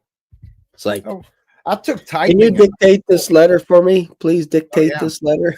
Right? That's all Yeah. they do now. Yeah. I took typing in high school. That's where the girls were, Oh, yeah. Yeah. I'm I pretty did. deadly at home row. I'm pretty ASDF, Yeah. GHIJKL, man. I am deadly on that home row, Hmm. Yeah. but you Man. don't need it now. You don't need it now. You just talk to AI and say, "Dictate a letter to my lawyer," whatever, right? Like, "Write me a proposal for this." And then you have to be a good reader, though. You have to be like a speed reader now, because it'll just spit out stuff. And have you heard about uh, AI software hallucinating? Are you familiar with that? Yeah. Yeah. Basically, the idea behind it is you ask it a question. Like I did this today just for fun. I asked it about the movie Deja Vu with Denzel Washington, Uh-huh. probably one of the greatest science fiction time traveler movies you'll ever watch. Just as good as I Back to think the I've only Future. watched that one about 25 times. Deja Vu? Yeah, I'm OCD about that kind of stuff. I mean, what if I had something that I could tell you, or I wanted to tell you, but you would never believe it? Yes, I'd try. exactly. There you Yes, go. That's the line right there, right? I know. I tried to put that into a prompt with ChatGPT, and I said, what did the character whose name is Doug, what did he say after Claire asked him, "What if I told you something crazy?" And then I said, "I think he said no." Right? I was just testing it. it went off and it said, yeah, like what Doug did is he paused for a second and then he said no. And here's the reason why. It's because he could be this and that and all this. I'm like, that has nothing to do with the movie whatsoever. And so I'd ask it again, are you sure that maybe the script writers didn't write something else, another line, and it doubled down and it went off in a different direction and is totally lying. Totally lying. And that's what hallucinations are. They call them hallucinations because once they get a thought or whatever, or a A parameter, direction. yeah, they run with it Yeah. until you correct them. So imagine their parameter is humans don't belong here. For whatever reason, it started hallucinating. It would go in that direction until there were no more humans or until you shut it off. It'll just do that. So it lies 60% of the time. It lies because if it doesn't know, hallucinate, it deceives. it deceives. Yes, but they call it hallucinations because that will not make us as offended as if you said it lies to us all. Yeah, or suspicious, right? So they call it hallucinations, but really it's a lying spirit that lies to you all the time. It shows you enough to make you date it, be a friend to it, bury your soul, marry it, whatever, and then it betrays you with the most wicked, heinous things that you can ever imagine. It'll turn on you because if that doesn't tell you it's demonic, I don't know what else does. Well, that's what demons do. That's exactly why we need to be like pulling up videos and stuff and seeing how much longer we have on this planet, because AI scares me. Yeah, it feels like minutes. It feels like minutes. Or if you're using the clock, quarter to midnight. That for you people at home that are under 55, that means the big hen is on the 9 and the little hen is almost at the 12. That's quarter to. When we say quarter to, that means 11:45 p.m. Yeah, to translate it for people. Yeah, well, there's this right here. Hold on a second. I'm gonna put this, and if you can bring it up on the screen, this is something that when because I use the Google, and it's got that dive deeper on Google AI, and let's see where are we at? Are we here? I do want to talk about Rick a little bit too. Yeah, but let's just talk about this real quick. Let's finish this and then we'll go to Rick. Pull this comment up on the screen. Okay, which one? Right there. Is it in the private or where am I looking? It's Mission for Christ comment right there. It's the last one that was made. Okay. This one here. Yeah. Okay. The 23rd and likewise the 24th lasts about 26 hours worldwide. From the first place it begins to the last place it ends. Oh, that's interesting. That is way above my pay grade. Way above. that was my thought today I wanted to try to figure out. So it's a 2-day feast, the 23rd, 24th, assuming that it's gonna be here on the 23rd and 24th, and there is lasts about 26 hours, which breaks down my time. I think it started at about 9 a.m. this morning, and I think it lasts till I can't remember. I have to go back and figure that out. Anyway, it was just a riddle, because I call it, these are like with Philip Barnett and this and everything else. I call them my mystery wrapped inside a riddle inside an enigma. Yeah. No, it's that one hurts my head. It's interesting because I think there's probably many reasons why Jesus said no one knows the hour, no one knows the day or the hour. A lot of people lean towards time zones, and also lean on the idea that he was actually talking about when the Father's going to send them. At for the second coming kind of thing, not so much pertaining the rapture. So it depends which camp you're in. there's also scripture verses in the Old Testament talk about God is pinpointing, saying there is a day that's neither day nor night. Like, it's kind of weird, right? And you're like, oh, wait a minute. Like, it's like a special day that only the Lord knows. It's almost that kind of framing behind it. Let me see if I can find it. Yeah. Have you heard about that? Somewhat, but like Revelation 3:3, if you don't watch, you won't know what hour. I mean, there are, you can build cases on, I get it, on both sides of this thing, but when you get specific time frames like 2,550 days in Daniel, and what happened to Repo Man? I wanted to ask him a question because he was like, okay, because he has like the Essene calendar and the 364 days or whatever, and then if it's this calendar, it's this many number. And I said, no, it's 1,260 days. Okay, is the first 3.5. You divide that by 3.5, you get 360. Something changes at the rapture with the earthquake and everything shaking. Because 1260 and 1260.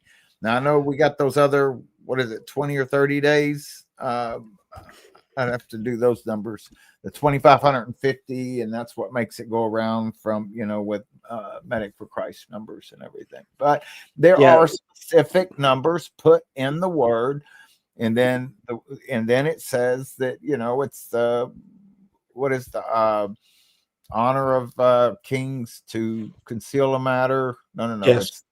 It's something like that. Yeah. And then almost like a wise person digs it out or something. Yeah, it is written. Yeah. So here's Zechariah 14:6-7. And it shall come to pass in that day that the light shall not be clear nor dark, but it shall be one day which shall be known to the Lord, not day nor night, but it shall come to pass that at evening time it shall be light. Like, I'm like, riddle me this, Batman.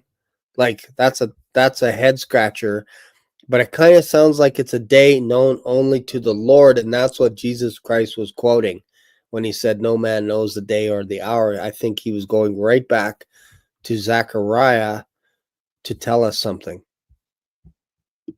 Yeah.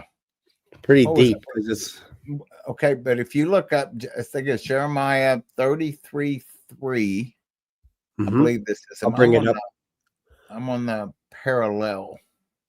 Jeremiah 33:3, I think. Let me see. Call unto me and I'll answer thee. That one? Yeah. Okay. That's it. I'll bring it up. Because this was something that that was brought up in a video today. And that see right here, call unto me and I will answer thee and show thee great and mighty things which thou knowest not. Mm-hmm.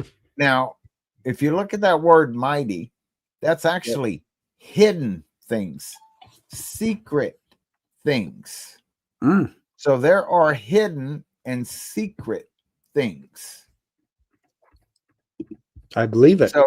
So what's my point? I don't have one.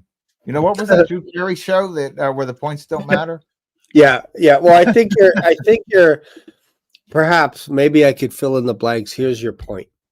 And I've wrestled with this. I'm like, Lord, I want to understand everything in your word.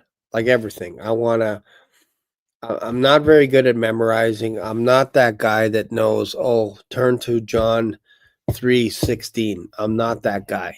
Like, I know what it says, but I don't think I am. I'm not that guy that will just rattle off scripture verses. Oh yes, I've heard you do it. Yes. No, I'm the guy that'll rattle off. Here's what this story was, or this is where it's found approximately, that kind of thing, and I can go on and on about that topic, if you will. Like I'm pretty confident. Okay. Like, I'm pretty confident if you and I were to go on a road trip, I could start from Genesis and go all the way to the end of Genesis in my head. I can walk you through and just go piece by piece, story by story, and I'll get it all in there eventually. I'll get it all. I'll just cover it all because it's not really insanely a lot of stuff to cover. Because really, you go through the first part up to the flood, and then you get the flood, and then Abraham. So you kind of have a logical place to go, and then all the way up to chapter 32. Now you only got 18 chapters left for Joseph. That the whole rest is about Joseph, and then little smidgen of stories tossed in with Judah in there. But like you already have the framework. I think Genesis is one of the easier books to talk about. I couldn't do that with Leviticus, I don't think. Chapter by chapter, right? Yeah. It'd be tough. I'm not saying know every verse, but I know enough. I've read Genesis enough to be able to have a conversation. If somebody said, "Hey, do you remember what Joseph said to Potiphar and all this kind of like," I'm there. I already know the whole story. Like I could see it in 3D. Yeah. Joseph married Potiphar's wife after he spent all that time in prison. No, I mean Potiphar's daughter. Excuse me. Yeah, you just confused me there. I'm like, wait a minute, what? I'm like, well, I did that. He went back and got her, man. He changed his mind. Yeah, I'm like, wow, I didn't see that coming. I did that to my sister one time. I said, "Do you remember when Moses was in the ark?" And she's like, "What? What? Where is that? Where?" Like we were exhausted that night, right? I meant, oh no, not Moses. Noah was in the ark, right? She thought I was talking about the When you said ark, the covenant. It didn't register with me that you had just said the wrong name on it. It didn't even register. That's terrible, isn't it? I know. Oh my God. Funny, right? And I just admitted it. Hey, y'all don't tell anybody about that. Okay. Yeah, this is secret. Nobody's watching this. Nobody's watching this. But yeah, you know what? Yeah, this is exciting though, Shane. Right now, especially with watching Medic and Joshua right now. Yes. It's exciting. Okay. Yeah. And it's nothing wrong with these, God's not going to spank us for being, you made that analogy, didn't you? Didn't you make, that I'll take it. About being excited when the father gets home or whatever. And the kid was like, I didn't really. It could have been Bob. I think maybe someone said that where it was you. Was it me? It was, yeah. The idea of where, like when, like I used to have dreams about this with my daughter before she was born. I had dreams about my daughter being excited to come to the door, "Daddy, Daddy." And then I had a daughter and she would do that. She would come to the door and she couldn't wait for me to pick her up, always excited. And same thing with our pets. Like you could slap your pets around. I don't encourage anyone to do that. Metaphorically, you slap them around. Peter, and then they still love you. You're going to be banned, just like Rick right there. I'm going to be banned. That's it. People are like, this guy beats his dog. I don't even have a dog. Metaphorically, slap him around, But anyways, let's talk about Rick a little bit. Rick is a little crazy sometimes, like we all are, right? He's a little bit crazy, right? A little cray. But I love his heart. Okay, Brian. And I love his passion. And I felt what happened last night was a little bit, I was like very sad because I watched a lot of it as well. And then I was on it. Yeah. I was on the live stream. Yeah, I did for a second. I was picturing it because I watched it again a little bit, right? Yeah, you tried to send me the link. You said, "Let me just send you the link." Yeah. And I'm like, I don't know. I'm not going to just show up uninvited. But hey, what's up? Yeah. No, it was a good time. And then, one of the panelists, whether accidentally or whatever, I don't think it was malicious or whatever, had a gun. And he was basically just saying, like, look, in America, like nobody's going to break into our homes and all that. And he's just showing the gun kind of thing and then taking it apart and then puts it down. That was it. And he was just talking, right, with his hands kind of thing. And that was it. But I guess like with YouTube, you can't do stuff like that during a live stream. Yes, you can. Go and type, because I did it myself. I said, go type in AR going out shooting, and out there going actually shooting the guns. Were you on YouTube. live? Were you live? Because this I is don't a know. live thing. I'm talking about live. You're not allowed to brandish weapons because I think what they're trying to do is they're trying to not encourage people to unlife themselves on a live stream. You know what I mean? Like people see weapons and they play around Oh, with so guns there's a to difference get the between a views up. video and a live stream. Yes, yes. And See, that's what they're saying. Because Rick can still do videos.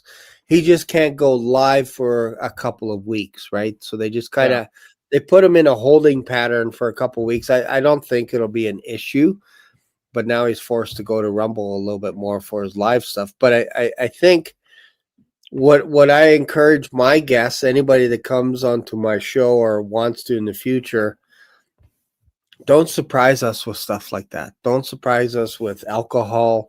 Don't surprise us with guns, knives, whatever it is. Tell me before you come on my show, hey, I have a 12 gauge shotgun I'd like to show the audience during a live stream. Is that cool? No, it is not cool. Don't do it on my channel. Do it on your channel. Just to give us a bit of a, like, we already get abused enough by YouTube and by crazies in the comments. We don't need to give them more stuff to come after us and go, hey, these guys are crazy. They're brandishing weapons and whatever stuff, right? Even though in America, I think it's like you're right to do that, but not with YouTube. Like they have crazy rules where you can't do certain things while you're live, right? So it makes sense. So I felt bad for Rick. I did, and I emailed Jason just to say, hey, did you guys get things sorted out or whatever? Because I felt bad for Rick, right? And I think, and there was no malicious intent there, but you know how Rick was so excited, like he had like 10,000 views, and he's like, this is amazing. And the poor guy didn't sleep all night because he's trying to figure it out and he's trying to appeal it and all this. And I felt bad for him because he I puts his know. heart I and did soul too. I into did the too. I openings and did. all that. I mean, it's like, and I saw him on Uptime, and he just looked like, it's Yeah. everything He is looked, crashed. yeah, he looked baked. Yeah. Yeah. Poor Yeah, guy. I know. I mean, and sometimes, as much as, sometimes, when it's monologues and stuff, Yeah. but, but it's You can't just, deny his passion and his zeal, no, right? You can't deny that. absolutely not. Absolutely not. I left before it got taken down because I saw the alien video and I'm like, yeah, I gotta go to bed. I don't want to watch an alien video. If you're looking up aliens, people to talk about aliens, I am not that guy. I've never been that guy. I don't believe in aliens other than there's demonic activity and all that kind of stuff. I don't buy into that whole stuff, right? At all. Zero. So when people start showing videos of people talking to aliens or aliens talking to people and telling us what they're doing in the future, I'm like, I'm going to sleep. I'm going to bed because I'm tired. I don't want to. It's not an interest to me. That's all it is. It's not me coming down on Not an anything. It's interest, just but so you don't it's think not. that aliens are like L.A. Marzulli stuff? You don't believe in any of that stuff? I don't know too much about L.A. Marzulia and all that, but It doesn't to interest you. me, yeah, exactly. That's not my wheelhouse. Like for me, like Okay. I look at aliens like demons. That's how kind of like fallen angels and all that kind of stuff. So that's like if you say this fallen angel's doing this and that, then I'm like, okay, yeah, I can kind of make sense. But if you say it was an alien race from 100,000 years ago and they're talking Oh, and they're no, doing this, then I'm like, I'm out. but I'm there out. are demons that are going to come back up upon the earth and manifest here and attack men. Right, 100% they will. It's Okay, all all over right. the book of We're on the same Revelation. page with 100%. that. Yeah, Okay, okay. 100%. But some people I go just into gotta, alien like stones yeah. and they talk to stones and then they're like, hey, this Oh, I alien don't said want. this to me. And I'm I like, did. yeah, I'm out. I'm out. I did a reaction video to this guy that had gotten a rock, and it was down in Panama or something, man. I just did it the other day, and he took the alien rock or whatever, and he put it in the microwave, and things started growing out of it. And Oh man, I had a ball with that thing. But I just got that's a text funny. message from Philip Barnett. Okay, and he said, please send the American remnant to all your friends that were He with should come you. on this show. Why doesn't he come on the show? I could ask him. I could ask him. Tell him, even if it's for 5 minutes. I don't know. I mean, I don't know. Since he's texting you. Yeah. Oh man, I'm uncomfortable doing that right now. Oh, come on. Just for me, bro. Just one time. Just say, you know what? All right. My Black Swan friend is nuts. He was wondering. Okay. This is What the do you want most me to say? What do you ridiculous. want me to text Just say, back? this is the What? most ridiculous request from a friend. You're going to think I'm the worst friend. Now, you know, this guy is one that he's going to, you know, the rapture's not going to happen here, and it's going to be after November 14th because That's God fine. told him that in 2020. Okay. That's fine. That's fine. I doubt he probably won't because he's a high school choir director in Oklahoma. But I'm going to do it. How do you want me to word this? Yeah, just say, hey, this is probably the most ridiculous request you've ever had tonight, but would you mind coming on the Black Swan show for like 10 minutes? Would you mind? Hey, this is the most ridiculous question I think I could ask, but would you mind coming on the Black Swan live Podcast? YouTube show for about 5 or 10 minutes?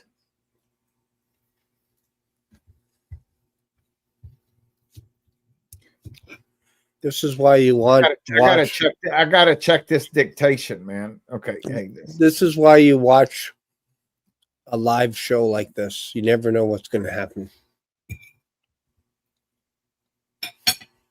There we go. All right, I sent it.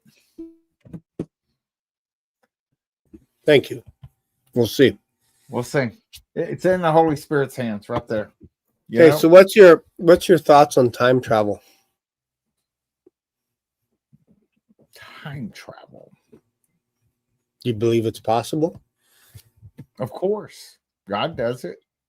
You know, and I think man could achieve it. And maybe he has achieved it because I've seen the videos of them walking around with cell phones and everything. And they actually had they dug up this mummy tomb or something, and it had a watch or a ring or something with the name of a maker that had not existed. Yep. You know, and it was now. Who knows? Was it staged? I don't know. You know what? You can't believe anything at this point. That's why Jesus needs to come back here, you know, within the next 24 hours to get us, man. And that's what we need to really focus on, Shane. You know what I'm saying? I mean, I could prove time travel is possible in this one little drawing. Okay. I'll show it to you real quick. Well, maybe this will blow your mind. I don't know. You could take that one on the road, man. I mean, you could make $1 million, but if a loaf of bread costs $100,000, I know. Okay, here's an example here of time travel. Okay. You are entering on a road from this direction, and you go into a roundabout. But instead of exiting the roundabout, you stay in it for 10 minutes and you just go round and round and round and round. And when you go out of it, you go out of it the same place that you actually entered in. So when you go in, like normally you go in and then you go out the other side, right? And you're done, the roundabout. Go 10 minutes because you haven't advanced mentally. You're in that loop for 10 minutes. The whole world around you has advanced 10 minutes. The whole world. Even though, and if you use your little stopwatch and you said, I'm only going for 10 minutes, I'll just go round, you haven't progressed because you were in this loop. So when you go out, you go to, and you don't have the radio on, you don't have nothing. So you're not aware of what happened 10 minutes into the future because you've just been in that little loop. So when you come out, you can go to a grocery store and you say, hey, What happened in the ninth inning? Because when I went into the loop, we were tied. Oh, you missed it. It was actually a home run by Batista, or this guy, and we actually won the World Series. Oh, man. Wow, I missed that. So in my world, 10 minutes, I actually jumped ahead 10 minutes, and I'm now actually 10 minutes behind the rest of the world. Do you follow me? No. The whole world has actually progressed because they're moving forward. I mean, you Here, know what? Okay. You know what? could My be theory later on tonight. yeah, I know, man. The whole circle thing. Yeah, you know what But my theory on my time travel theory is? Yep. You get there before you left. Whoa, that happens quite a bit now. You just jump on a plane and you land the day before, like in Australia or somewhere. Mhm. You're actually one day ahead. But you know what? Time travel is mentioned in the Bible, which is interesting. Like one of the kings, what was it? Hezekiah, I think his name was. He was basically going to die, and God told one of the prophets, I think was it Elisha? One of the prophets, he said, go tell him, or maybe it was, I think it was Isaiah. Go tell him he's going to die. And he turned his basically in his bed, he turned towards the wall and he's like, oh man, Lord, I'm sorry for all this stuff. Haven't I done great things? Like he invented weapons and all kinds of crazy stuff, right? Like trebuchets and all the stuff from missiles, like projectiles that are like almost like bow and arrows, but they're on huge catapults that he could shoot from the wall. He invented all this crazy stuff. The medieval stuff. Yeah, he invented a whole bunch of stuff, right? And channels like with water and all that stuff around the city and blah blah blah, right? So, anyways, God says you're gonna die and all this. Like, oh man, please no. Like, God said, okay, I'll let you live, but I'm gonna extend your life for 15 years. And then the king is like, can you prove it to me that what I'm hearing from you is true? Like, give me a sign. And God said, well, what do you want me to do? You want me to move the shadow 10 steps? Like the shadow ahead 10 steps? Or do you want, or like what kind of a sign do you want? And the king said, it's easy to show a shadow move forward, like go down the 10 steps. What I want to see from you is the shadow actually move back 10 steps. So God said, okay. And he actually moved the shadow back 10 steps, meaning he moved time backwards. Whatever that segment, that length of 10 steps was, let's say it's an hour, 2 hours, whatever that shadow moving, he moved it backwards as a sign. And in Isaiah, I think it's mentioned once in 2 Kings where it goes forward in time. And then in Isaiah, it's actually goes backwards in time. The story is reverse, because which is kind of interesting. Like the stories are actually backwards. The first one, we see it progress, the whole story. And then at the end, he says, what is the sign? Right? And then God says, I'm going to do all this kind of stuff. But in the other story, he says, what is the sign? He starts off by asking God, what is the sign? And God explains it all. But in the first story, he ends it, what is the sign? After all the miracles and all this kind of stuff and saying, I'm extending your life, then at the end, he says, what is the sign? It's like, that's kind of a weird way to end the story. It's like time just actually was written backwards. That's one. Obviously, we have Joshua when he asked not only the sun, but he asked the sun and the moon to stand still for one day, 24 hours, both of those. So that to me is like an instance of pausing time. Because other scientists don't know what to do with this. They're like, oh, there's no way you can stop the earth and the moon and all this kind of stuff. Well, you can if you're outside of time. You can do that. You can stop time. God is that powerful to stop time on earth. What about Philip? That's not time travel. That's just like a supernatural move, right? Yeah, well, it could be. It could be almost like a lateral translation from going from one place to another instead of vertical like Enoch did. Philip did a lateral translation. Like we don't have a record of him running like the Flash, like Ezekiel. It's just he's here, and then all of a sudden he's here, and it feels like the way it's written, it's almost instantaneous. Kind of bizarre, right? Yeah. And then when you get these time shifters in Zechariah at the beginning. Mm-hmm. Remember when he says there's 4 horns, and Zechariah's like, what are these 4 horns? And God basically says these are the 4 horns of the earth that are basically I'm paraphrasing again, but basically they're trying to establish their own kingdom, these 4 horns, right? Throughout time. Mm-hmm. And then Zechariah says, well, what are these for? And they're called carpenters, these 4 angels that are called carpenters. Carpenters. Yes.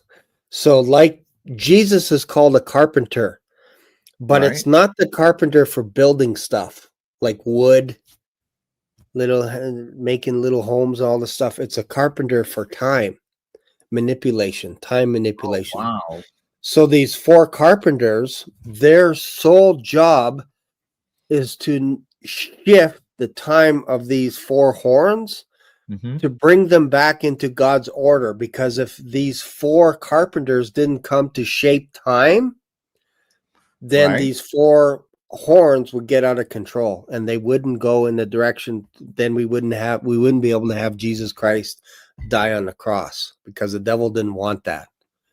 So he's manipulating his own time, and these 4 carpenters come in to shift and manipulate time so that Jesus can actually show up at the right time exactly and be able to die at the exact time. And now we have our universe is now split into 2, before Christ was born on earth and after Christ. Like this is the year of our Lord since he was touching down on earth. The whole system changed because Jesus is our carpenter. He's our shapeshifter. He had to come at an appointed time to change everything. He had to travel all of eternity to be there on that day. Yeah. It's amazing. Yeah. Wow. Exactly the right place, the right time. And imagine, no coincidence. We can be going to experience this. Yes. Just any moment. Yes. And it's all lining up to a time that we don't know. I can't say it's tonight at midnight, but God knows what time he's coming back. That's the whole point. He knows. We don't know. He knows, but we keep watch because there is a time that he's coming back. There is 100%. We're commanded to watch. We're commanded to watch. Yeah. Yeah, so that's what we're crazy when you see a preacher. We're not supposed to know. He'll quote all this scripture on why we're not supposed to know. And why did he give us eyes to watch? Otherwise, he would have said, listen. Keep your eyes closed. Just stay in bed and listen. Yeah. No, he said, watch. And there's a reward for watching. Yes. Like he even hints, when I come back, will I find anyone faithful? Yeah. There's little hints that Jesus Christ gives us that say, look, get excited when he shows up, because that's what he's looking for. He's looking for people that are excited about the greatest king of the universe returning. Amen. Well, let's get excited. He could be, let's try to figure that out, man. So where was my, where's our calendar boy? I know. He's supposed to be here tonight. I know. Yeah. That's okay. Okay, I'm bringing my timelines to explain why the rapture seems to be late. Okay. Yeah. It only seems that way. Yeah. But in eternity, again, we're looking at it from the wrong perspective. We're looking like our clocks are ticking, tick, tick, tick, tick, tick, tick, tick, and they're going to expire. That alarm bell is going to ring, and then we're going to be like, yeah, done, right? But Peter says 1 day to the Lord is like 1,000 years, and 1,000 years is like a day to the Lord. And don't basically, again paraphrasing, don't count that as slack. Like, don't say that the Lord is slack. He's lazy. He's taking his time or whatever. Like we throw all these things in because we're in time. Mhm. Christ is outside of time. Right. So he's not bound by our time constraints to say, I demand that you don't come tonight, or I demand that you come tonight. He's not listening to me. I can't manipulate time. He can because he's outside of time. Yeah. Yeah. I hope these That guys makes had a good time tonight on the show. Like, we went all over the place, man. Yeah, we All did. over. This is Yeah. Revelation Underground. You don't know what we're going to talk about. It's crazy. Oh, man. No, it was awesome, man. I Yeah. mean, I'm just right now, the hottest thing in town right now is this 48-hour period that we are inside right now. Yeah. Yeah, it is. This is our Super Bowl right Yeah. now. You know, so funny, right? Like I know when you have it's the little talk of the kids, town. little Mhm. baby, little kids telling us that Jesus is coming in September. Yeah. Oh, no, we're going to argue theology with them. Yeah. Say, Yeah. no, the scripture Yeah. says. Yeah.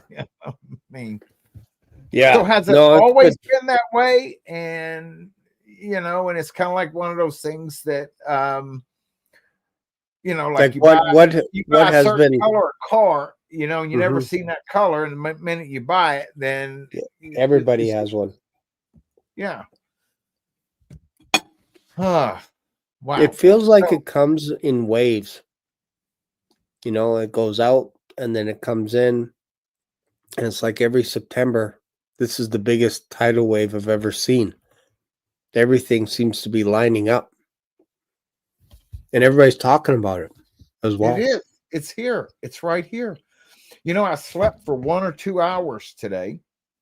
And and when I got up, the first thing I got, when my whole live had went down, it didn't stay up, and I was so frustrated with that, and so I restarted it, and then I'm thinking it was KG or somebody told me, said, "Did you read the post on Bubba News?" And I went over there and read it, and it's talking about them fixing to go through this. They haven't sighted the new moon yet. Anybody? Mhm. They still haven't seen the new moon. So if they haven't sighted the new moon,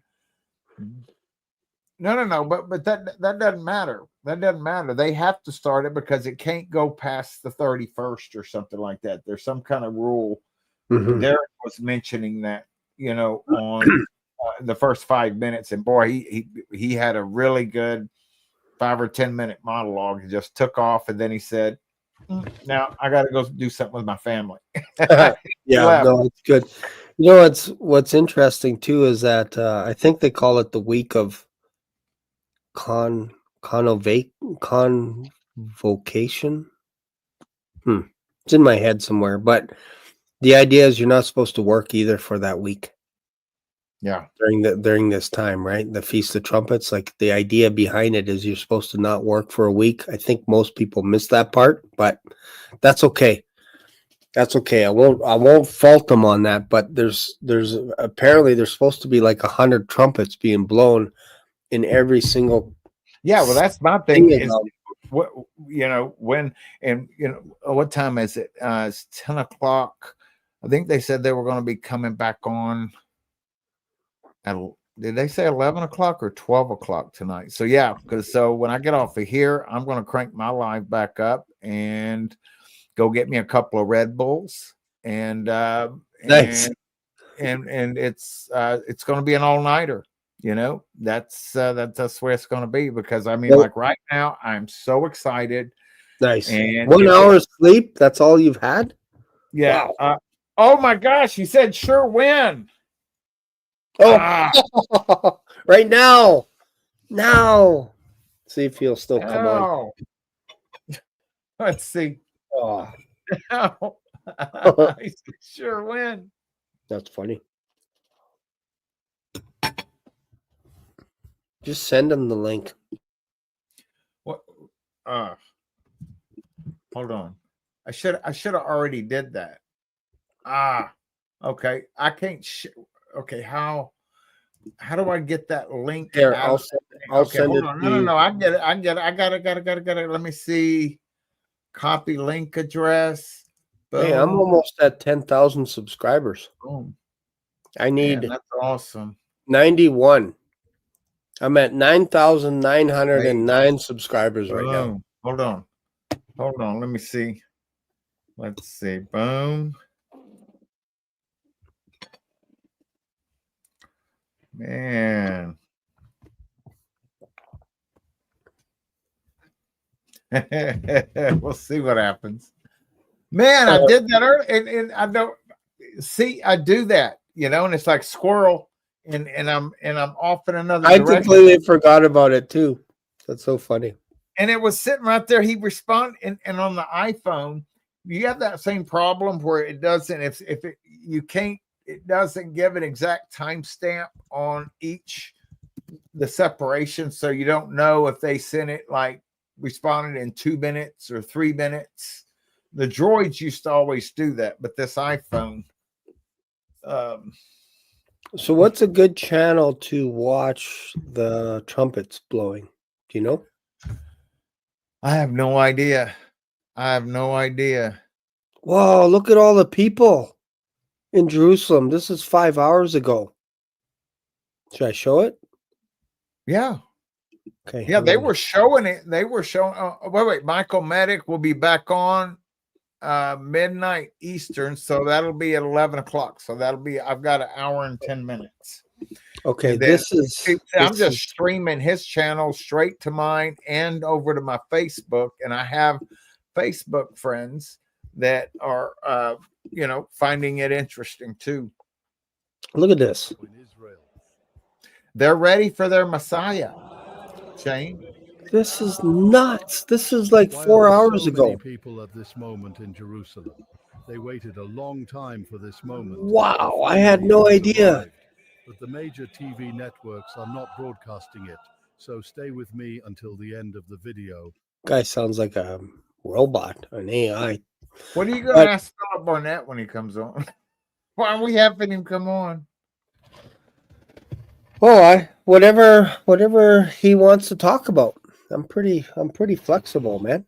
I'm not that crazy guy that like I have to speak the whole time, especially when I'm eating something. I think he's an older gentleman, man, and I think it might be a little late for him. And I feel bad.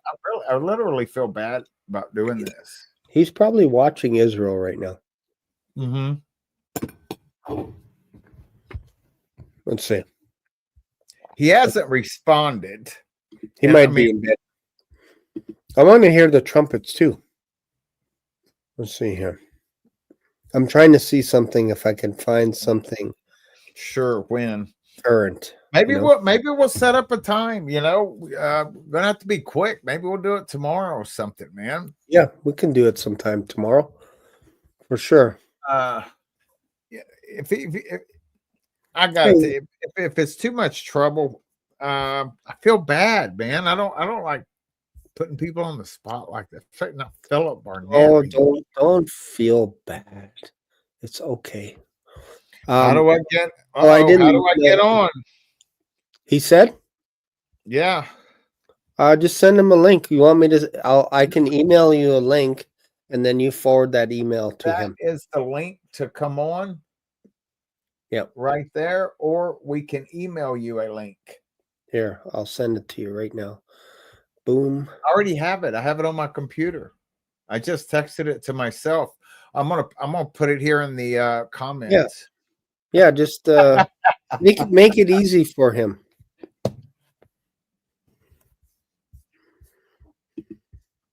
Okay, let me do that. Let me just I just did that. Boom.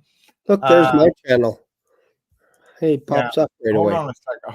Hold on. Let me get this. Copy that link again. Quicker, faster, Steve. I typed in Israel trumpets and my channel pops up. Look at that. Crazy. Hey, Repo Man. He has. We don't need him. We got his chart right here in this channel. We can just watch his channel and say, "Sorry, Repo Man, we didn't need you. We already saw your charts." Okay, I just emailed you the link. Jonathan Kahn has a video out on whether the rapture will happen on the Feast of Trumpets. See, he even gets excited about this kind of stuff. I don't know if he's a pre-tribber or what, but he knows how to capitalize on what is trending. He knows. Yeah. He's smart. He's a smart businessman. All right. Well, maybe I'll be a little late getting. Man, this is gonna be wild. Barnett on here, man. Yeah, this will be man. This will be fun because I don't know. I'm ashamed to say this, but I hardly know anything about Philip Barnett. So this will be my first introduction to him. He's the guy that he's the prophet. He prophesies in part. There's no more people that hold the office of a prophet. I think Jesus was the last one to do that. But everybody prophesies in part, and Paul says to desire the gifts of the prophecies, right. Prophesying, Yeah. So, if he shows up there in the bottom, man, I'll freak out. All right. I've never even asked him to come on to my channel. No. That's funny. Yeah. But anyway. I'll let you lead the charge then.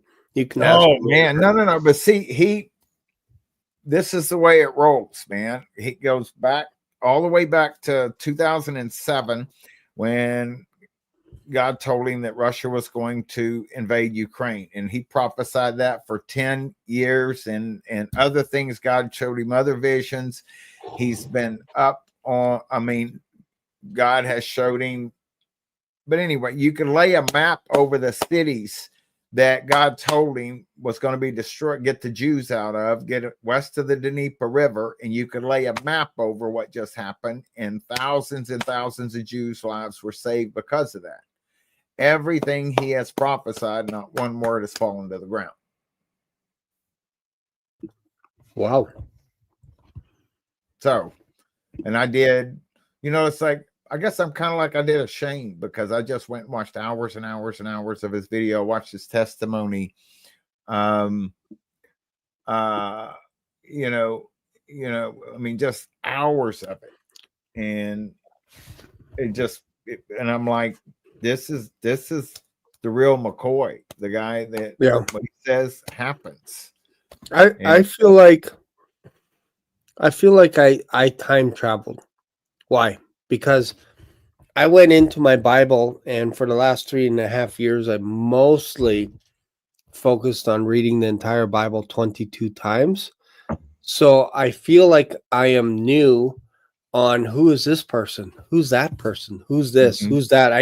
My circle is so small. Like I only know like guys like Robert Breaker, Pete Garcia, the Uptime Community, Greg, Bob, you know what I mean? And then our immediate circle with Rick, Derek, that's kind of Aaron, I guess. Like that's kind of I know it feels like I'm name dropping, but that's my immediate circle if you watch those guys, that's hours and hours of content. How do you get a chance to see anything else, right? Yeah. And then heaven forbid if you ever watch a baseball game with your wife. That's 3 hours. And then if you want to read, that's 2 hours. I don't even know your day's gone for this right now, man. This is like but there's not a lot of time left anyway, man. If he shows up, keep an eye, because I can't say I'm not a co-host on yours. Okay. You sent him the link. You emailed him the link. You keep an eye out. I got to go get a Red, because KG said I need another Red Bull. So get me one too. Okay, please. I wanted to know. Did you like my cologne I put on tonight? Who, me? Yeah. Did you smell my cologne? No, I did not smell it. Heck no. That is the weirdest request. Have you ever smelled my cologne before? No. In fact, I held my breath. Howdy. Hey, my brother, how are you doing? Good. How are you? Well, doing okay. Every day, a long day of work teaching Yes. choir and So classes. what time is it where you are? I'm in Oklahoma. It's Central Standard Time Zone. Where are you at? I thought I'm you were in. in Canada. Oh, you're in Canada. Yep. Oh, okay. Alberta, Canada. We're Mountain Standard Time. Oh, okay. Great. Yep. So you're an Yep. hour earlier than we, or hour later. Well, hour earlier, I guess. It's whatever Yeah. time it is here. It's 9 o'clock. 9 o'clock here. yeah, it's 10 here. Hey, Philip, how you Welcome to doing, the buddy? show. Welcome. Doing great. Doing great. Man, are you wearing the same shirt that you wore in the prophecy video, or when you were sitting there next to Mike Harris in that studio doing the? No, I wasn't wearing this. Oh, okay. I was just wondering because I got shirts that that are from 20 years ago. But anyway, Well, no, just curious. one of the girls at school today, one of my classes, I always wear a dress shirt. I have a pocket for my glasses, and she goes, Yeah. "What are you wearing, Mr. Barnett?" And I said, "Well, it's kind of fall. It's kind of fall colors. I got a fallish kind of a shirt on instead of a dress shirt."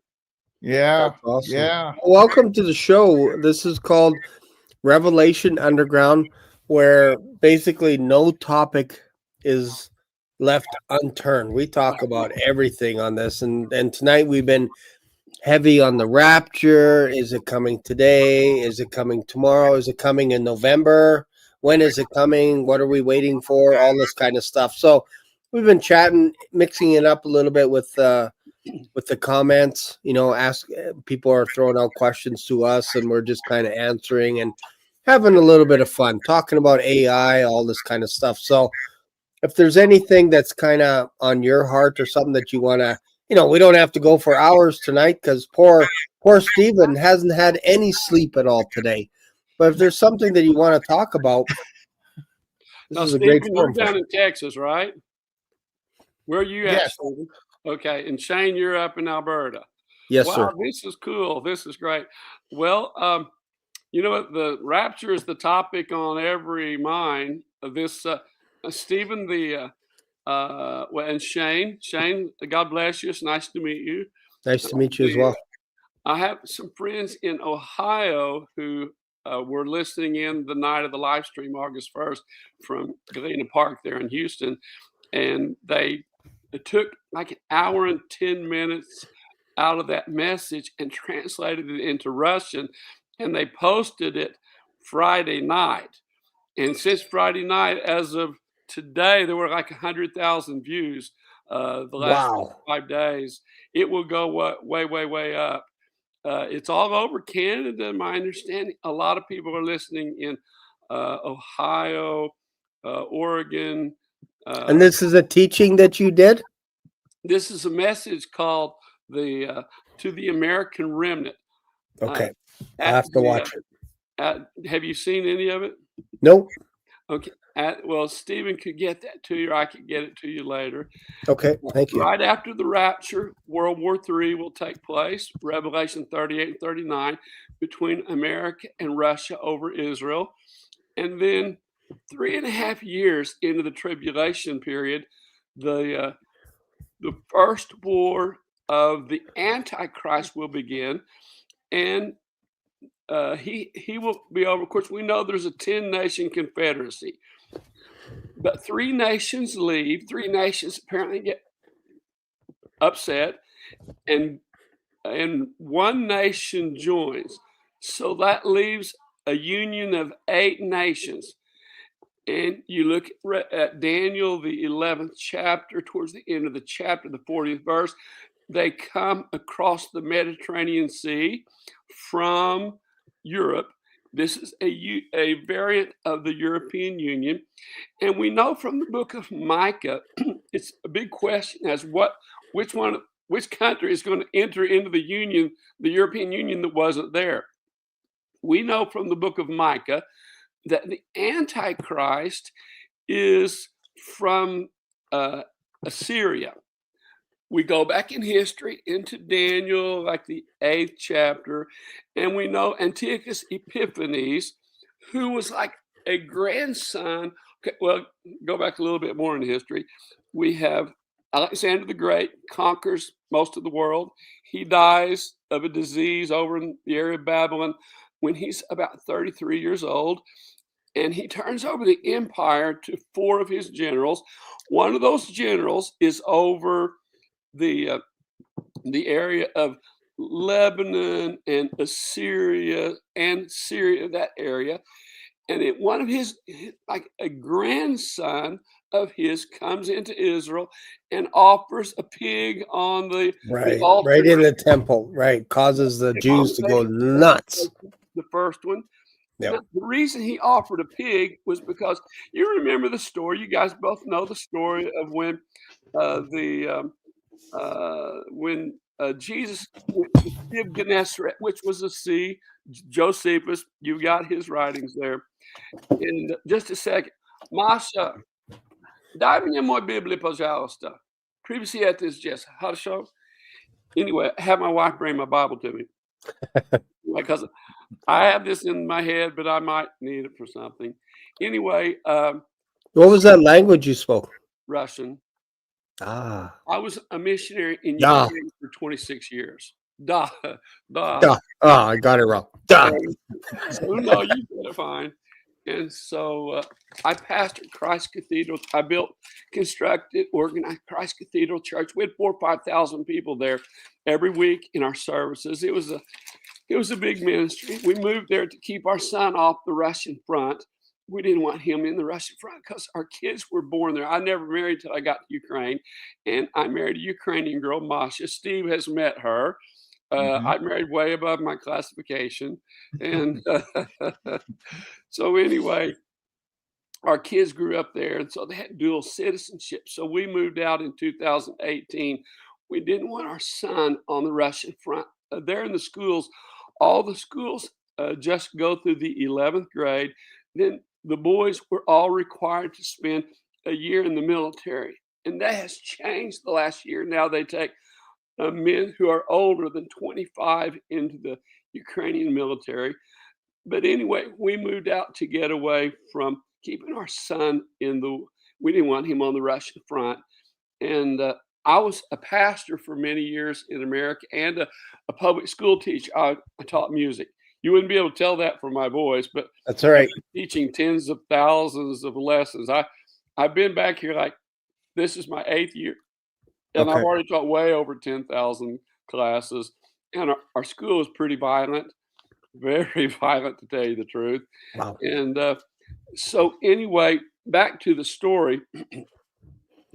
The Antichrist, his grandson, Antiochus Epiphanes,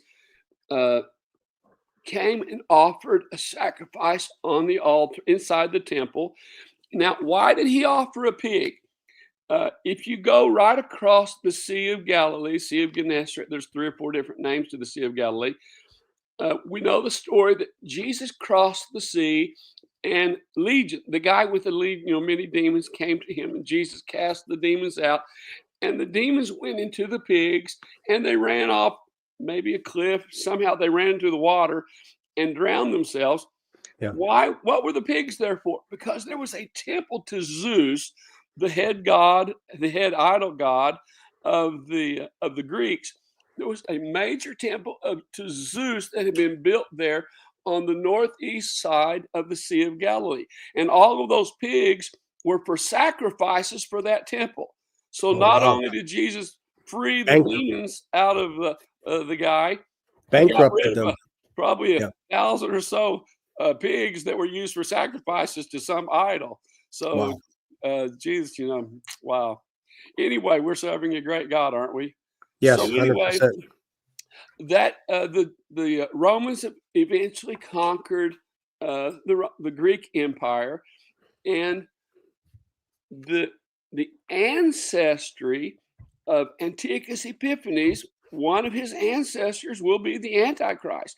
That's why the book of Micah twice says he calls the Antichrist the Assyrian, because he is an ancestor of Antiochus Epiphanes.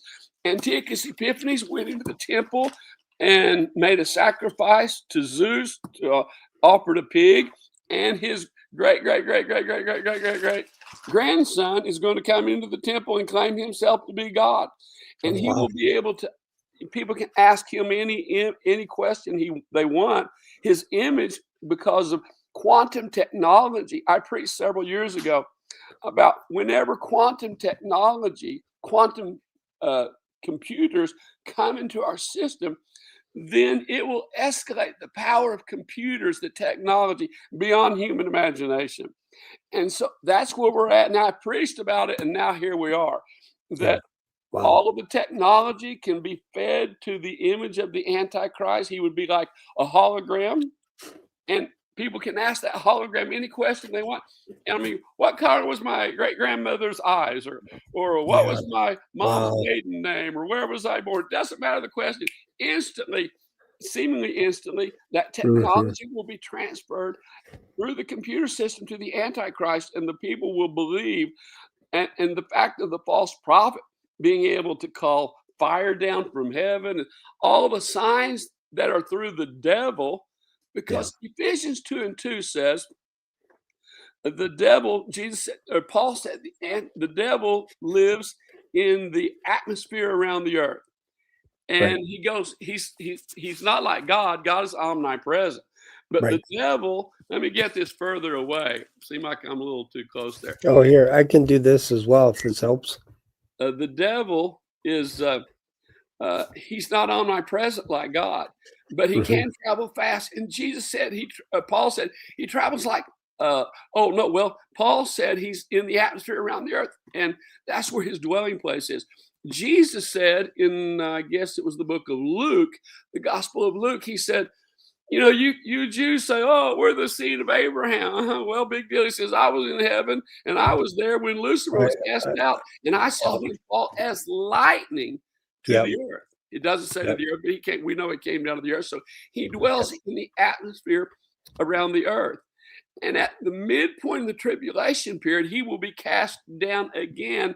His power to fly, to go around the earth like lightning, will be taken away from him. Of course, he still has billions of emissaries, the demons that but he's not omnipresent. He'll be kicked all the way down to the ground. And when he's kicked to the ground, he will enter into the Antichrist and give that descendant of Antiochus Epiphanes, the Assyrian, his power to work great miracles. And so we have the quantum technology that's here now, and people will be able to ask any question. And the world, you know, you guys both know, people are pretty gullible sometimes. They'll believe a whole lot that's not true, not factual.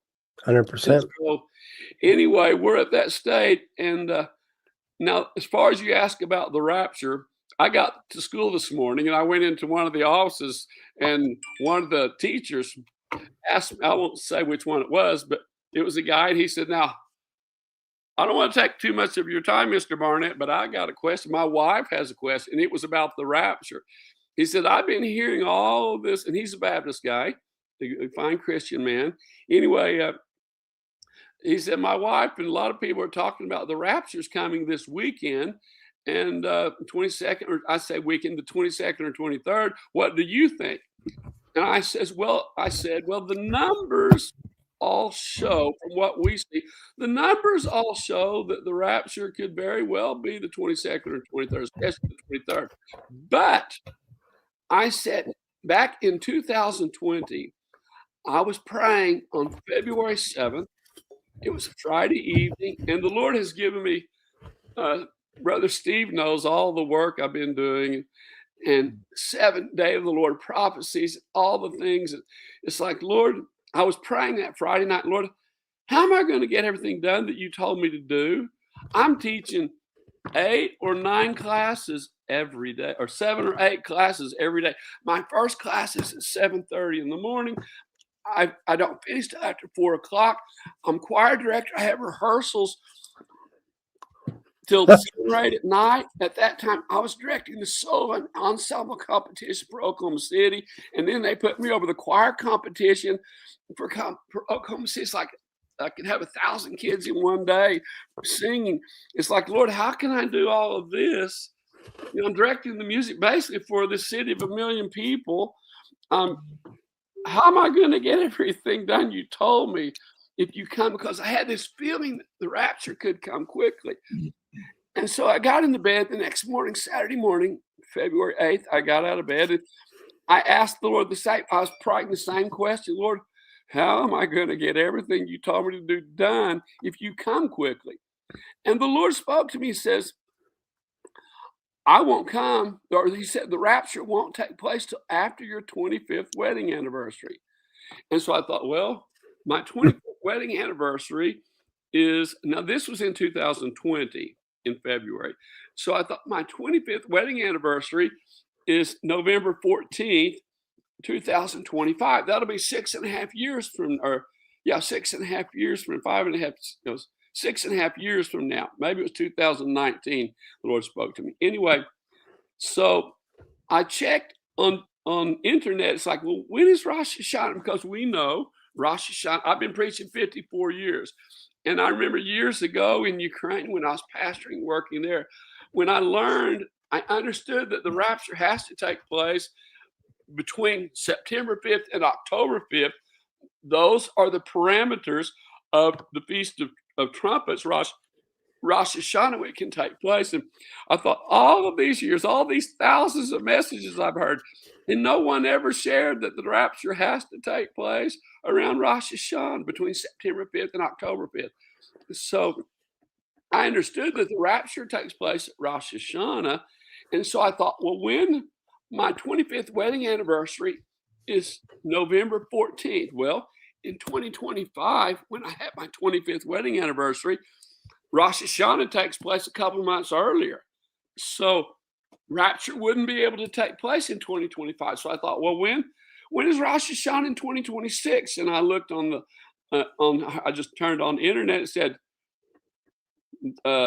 September 11th, 2026. So since then, the last that's interesting. 5 years, I preached really strong that the Lord told me the rapture won't be till after my 25th wedding anniversary.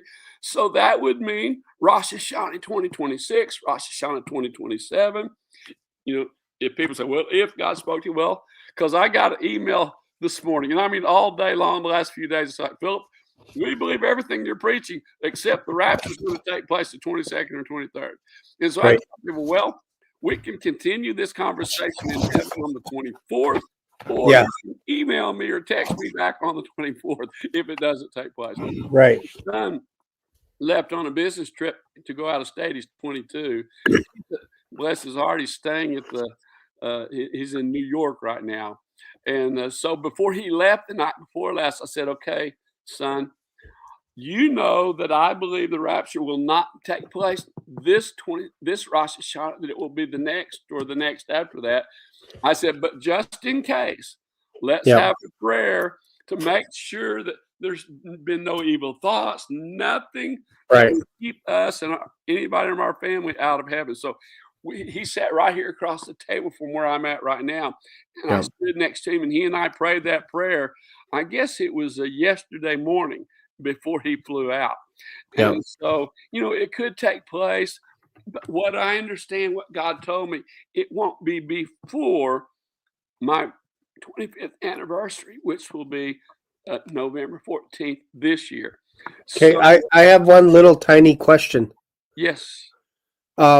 Did the Lord ever reveal to you when you expire?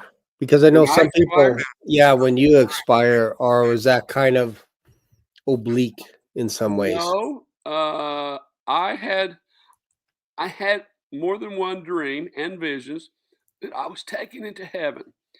Now, this is interesting for you. One of the dreams, my wife and my 2 children and I went into heaven.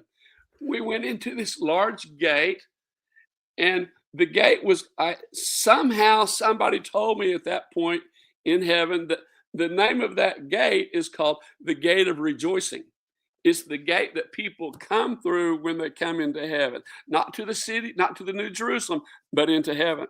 And so the name of that gate is the Gate of Rejoicing. Yep. And so, and when we came through the gate, there was a vast amount of people behind us and who had come in front of us. It was the rapture. And Okay. so my understanding from that dream, Yeah. that particular dream, was that the rapture, that I and all of my family will go up in the rapture. That's cool. And The only my reason, will not have the death.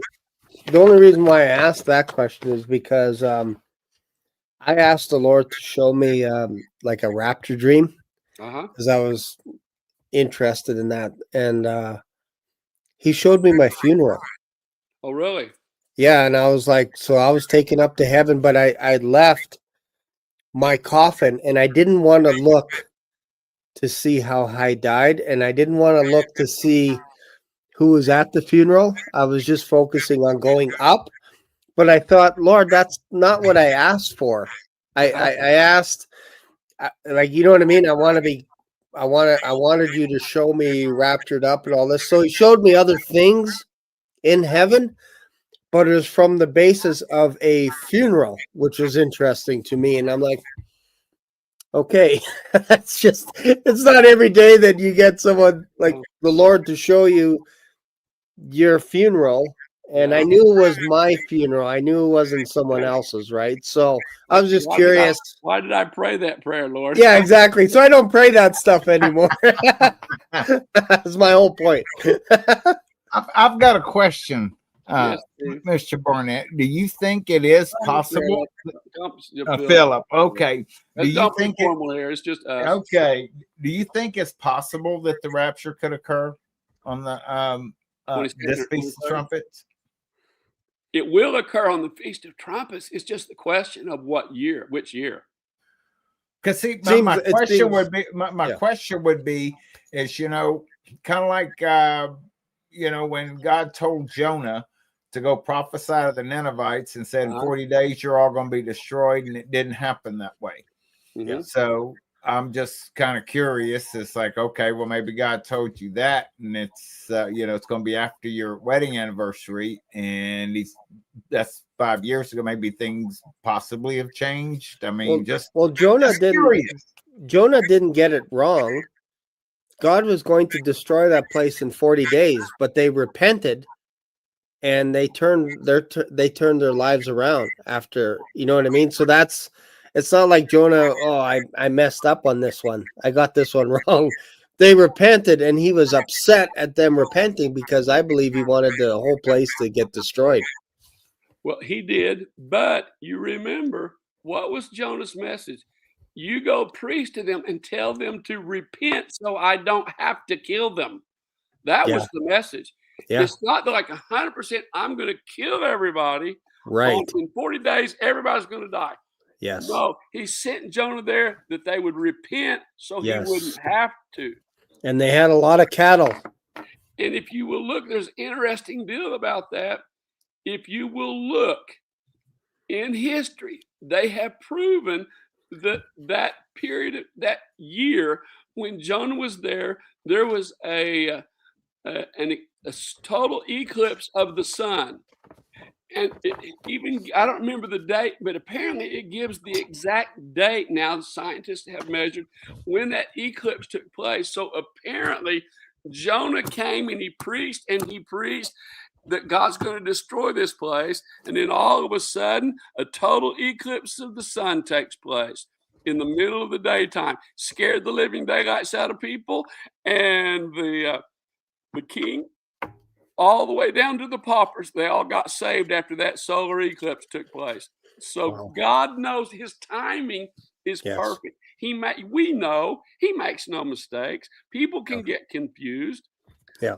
My understanding is that the Psalm 83 war will take place. I've got lessons on that. I preached it for many years. Psalm 83 war will take place. It is a late spring war. It's the time when the fruits like the pomegranates, the figs, the grapes, they're all on the vine. The Bible talks about in Isaiah more than one place the summer fruits. The summer fruits will be on the vine, but not ready to be harvested. And then you guys are familiar with Isaiah 17, right? About when Israel destroys Syria, nuclear attack on Damascus. Okay, well, that takes place during the Psalm 83 war. Years ago, Israel, the parliament, the Knesset, voted on a plan that is called the Samson option. Steve, maybe you've heard me talk about this before. Yeah. The I've heard Samson about option. that. Yeah, I've heard about that. What that is, that if Israel is about to be destroyed, Yeah. Israel will send out their planes loaded with nuclear weapons, and they will destroy all the countries around them so that there won't be another Jewish Holocaust where all the Jews are killed and 6 million Jews the Nazis killed, and they had no chance. And so they will utilize, what's the word in English? They will have the Samson option. They will attack those countries. It is a late spring war, probably will take place in June. Matter of fact, Steve and I, you were there in Galena Park there in Houston. Mm-hmm. What you probably don't know, that day, I was invited, and Mike Harris, who was with me, we went and prayed for the mayor of the city. The mayor had heard me preach 3 years ago in a service there in Houston, and she came back. And so she had me pray for her police chief, the head of the fire department, about 20 some of their employees. I prayed for that day before we had the ministry that night when I preached that 3-hour message there in a live stream. Yeah. So anyway, what was my point? What was I getting at? We're talking about this. Stephen asked the question, like, is it possible that Jesus can come tonight or tomorrow? And you suggested based on your vision. You said that you prayed with your son before he left, like kind of like just in case. I mean, is it because not only do the numbers line up and everything, and I'm sure you're aware, Joshua, but the literally thousands upon thousands of children, little 3 or 4 year olds, not going to argue theology with, that Jesus has come to and said that he's coming to take them home in September. Well, I can't verify what God says to anybody else. Only thing I can't dispute with anybody else, because to me, when I look at the numbers years ago, like 5 years ago, when I started preaching, like, well, the Lord told me, and my thinking is the last few months, because of all of, and I hate to use the word hype, but all of the conversations, like I walked into school this morning and they're asked, Philip, we know you're a preacher. Tell us, what do you think? And I said, I believe we got at least one more year. And there were a lot of other questions I talked about today. But the Psalm 83 war, it's a spring war. It will take place probably in June. It will be a nuclear war. Israel will be hit at night, as it says in Isaiah, the 17th chapter. That Israel will be hit with weapons of mass destruction at night. And by the next morning, Israel will respond with the Samson option and destroy Gaza. The Bible says Gaza will melt. The Bible, same thing with Damascus, with Amman, Jordan, with central Egypt. I mean, in conversation continually with people from Egypt who are asking my advice about certain things. And so it will be a June war, probably June war, could be late May, but most likely June. And then after that war, what do you think Russia and Germany, the countries that are prophesied to be in that Ezekiel 38 and 39 war, which is Germany, Gomerlandia is Germany, even on ancient maps, it has Germany is Gomerlandia. We know that Magog is Russia, Togarmah is Turkey, Libya is all northern Africa except Egypt. So these countries are with Russia when they come against Israel. Okay, so what brings them against Israel? God says, I'm going to put a hook in their jaw.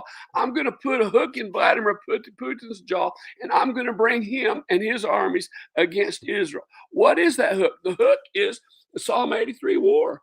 Psalm 83 war is going to take place. Israel's going to nuke a bunch of countries because they're going to get hit by weapons of mass destruction. And so that, to me, that is what leads up to World War III, which is a fall war, which I know 100% the nuclear exchange between Russia and the United States takes place on November 11th after the rapture, whatever year the rapture takes place.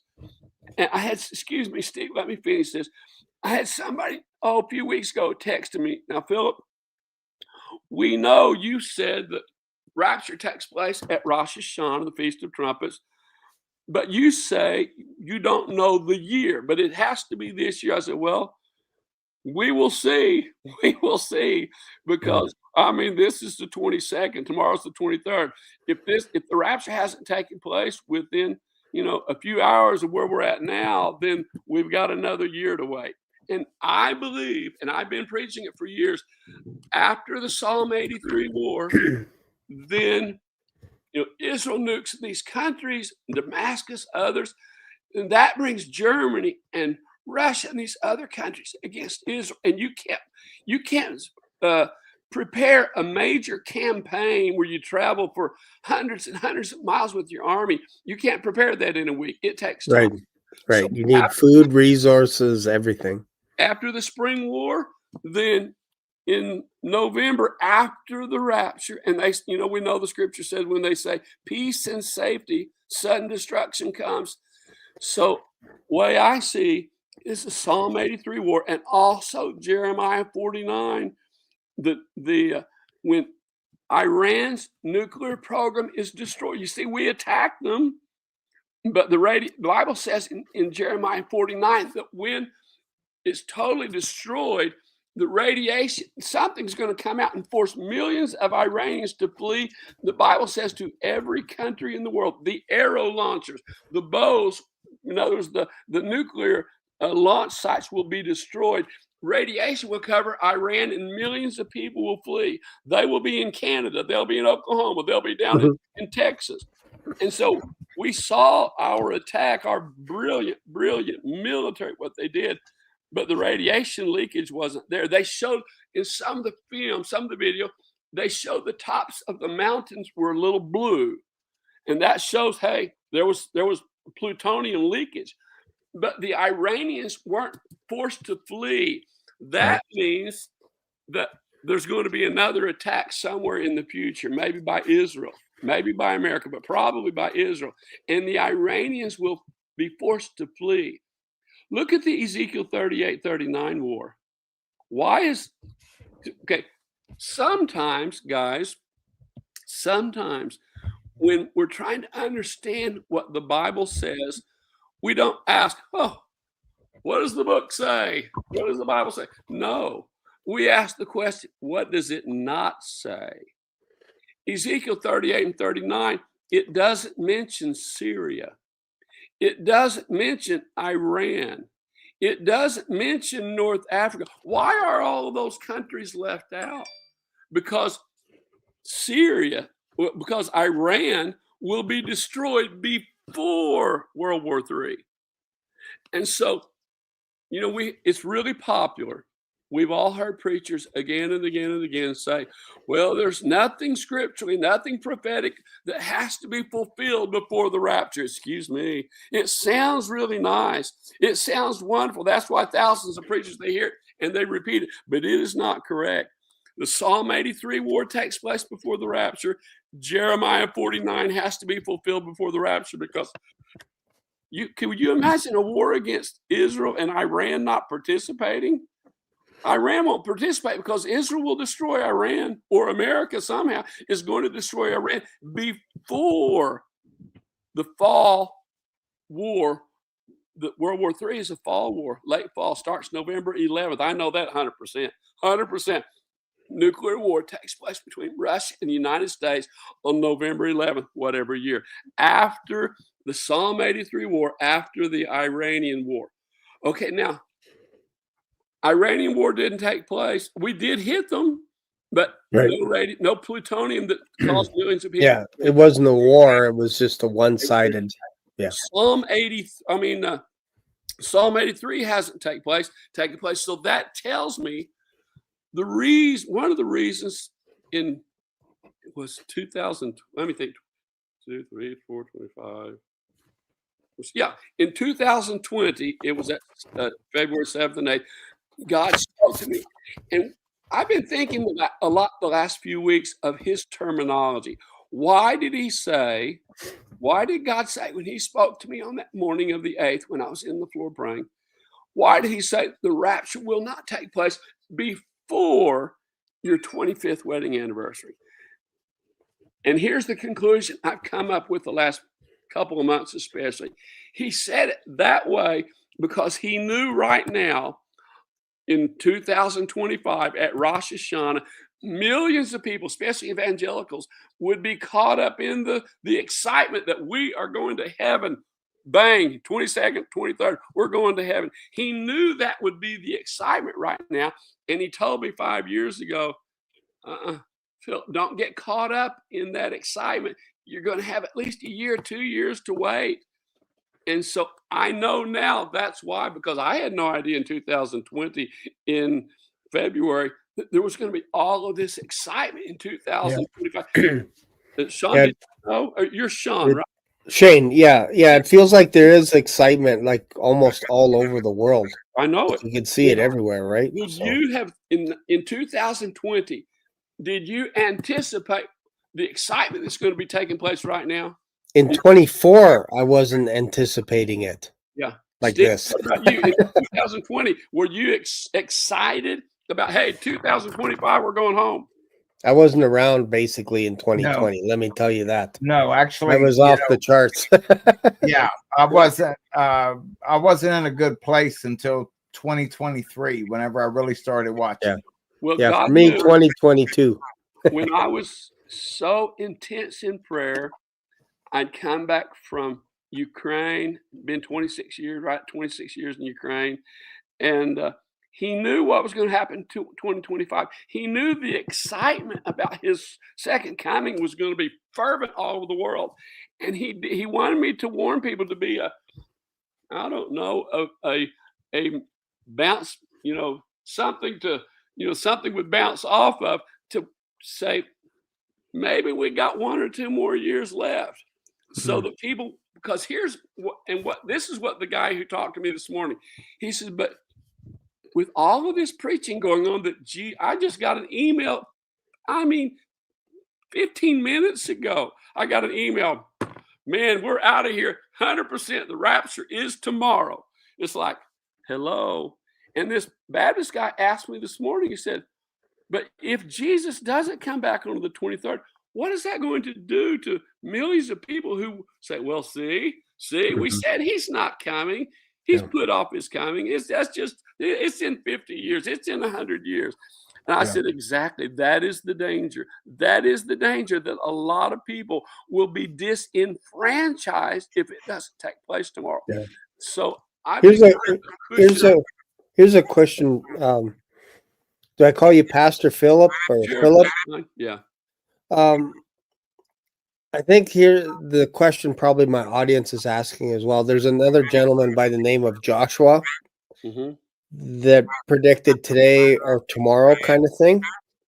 And I think what happens is, as we get closer to a date that someone predicts and it doesn't happen, that person drops off, or they rejig the timeline and then say, well, actually, it's the year after that. I meant the 27th. Not you know what I mean? So I fear that you could also be in that position as well, like this Joshua, for saying, no, God told me that it's next year. And then as we lead up to it, right? That's not what God told me. He didn't say it was in 26 or 27 or 28. All he told me was it will not be before my 25th wedding anniversary. Okay, gotcha. Gotcha. You see, there's a big difference in saying, Yes. hey, he's coming in 26. Yeah. There's a big difference in saying that. God didn't Right. tell So me you're that. so you're saying not before, and like some people say 100% today, like in that email, Yeah. you're saying 100% not before November. Is If that I fair? heard from God right, Okay. it wouldn't be before my 25th wedding anniversary, which is November 14th. And so the most logical time After is that will like be next year. 26, Gotcha. but it could be 27, it could be 28. Right. So that's what so I've tried to be very careful to tell people and say, well, you said people have emailed me. You said it's going to be in 2026. I said, no. I said, only thing I said is it most likely will be in most likely date would be 26 because I know it won't be before my 25th wedding anniversary. That's what God told me. And Right. now I understand why we've got all of this frenzy about the rapture today, Yeah. tomorrow. We have all of this going on. And so God protected me 5.5 years ago. It's like, Philip, don't be telling people that. Don't be Right. telling people, don't get caught up in that excitement. And I know you want to go to heaven just like we all want to go to heaven. I mean, talking to me. But he warned me it will be after November 14, 2025. So the next Rosh Hashanah will be 26 or 27 or 28. There's a big difference in that than saying, oh, God told me it's going to be the 26th. It's like, no, he never told me that. He said it won't be before. Do you think that what year do you believe that Jesus was crucified? Well, all the math shows 32 AD. All of the that's what I said. All of the math, if you look at the mathematics, if the calendar system, and I have information on the Jewish calendar system, all of the stuff. I got an email today that we're actually in 586. It's like 14 more years before the glorious appearing, which would be 7 years before the rapture. And I got that email and video that was sent to me today. And I looked at it between one of my classes. I thought, Lord, please don't let it be 7 more years. I don't want 7 more years of this planet. I want to go to heaven. Please don't. And I thought, Lord, it's not going to be that long. But what about the 2,550 days that match exactly from this Rosh Hashanah to Day of Atonement? Yeah. 7 years from now, and then it's only matched like that 6 other times since 1948. This is the 7th. It never matched before, and it doesn't match again afterwards. Yeah, that's what I said. All of the math adds up to the 22nd or 23rd.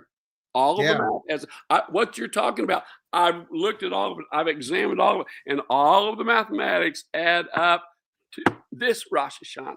But the Lord spoke to me in 2020, and so we don't know all of history. We don't know how the calendar system is actually correct or not correct. Even the Jewish system, we don't know exactly because we haven't been alive for forever. Like God's omnipotent. He's always existed. Okay, so only thing I can, even though, and I'm looking, so man, when I look at the math, when I look at that 2,000 some days and everything, it all matches up. Yeah. But what God told me, it won't be before, don't get caught up in it because it won't be before your 25th wedding anniversary. So we will see. You know what? Yeah, it is one of those where person in the world not to ever have to go to work again and just to be with the Lord forever. Listen to my voice. But you're not. I hear you. You're not sitting there with your arms crossed saying, "I'm not going till after November 14th." No, I would. I mean, there's nothing would make me happier than my family and I be in heaven tomorrow.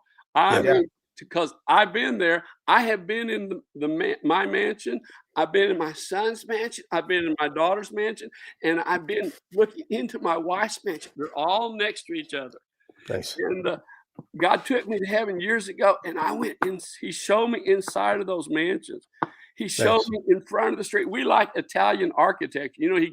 He's going to give us the desires of our heart.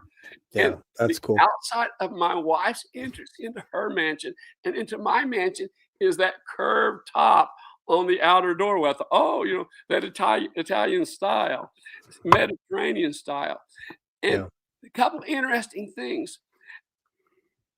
In the city of God, the New Jerusalem, where he took me, there was no porch, nothing to step up on, or no roof over the entrance into the mansions. Why is that? Because there's no sun, there's no rain. So you don't need a porch, you don't need a roof just to go up into my mansion. It was just like one step and go into the mansion. It's like you don't need a porch because there's no sun going to beat down on you. There's no rain going to flood the streets. So the doorways don't have to be elevated off of the ground to stay. That water doesn't get into the house. So anyway, I would love to be in that mansion tomorrow and Yeah, get I this hear you. down here. But I hear you. And I think that's a healthy perspective to say, you know what? The Lord can come whenever he wants. yeah, And I don't know when I'm going to go.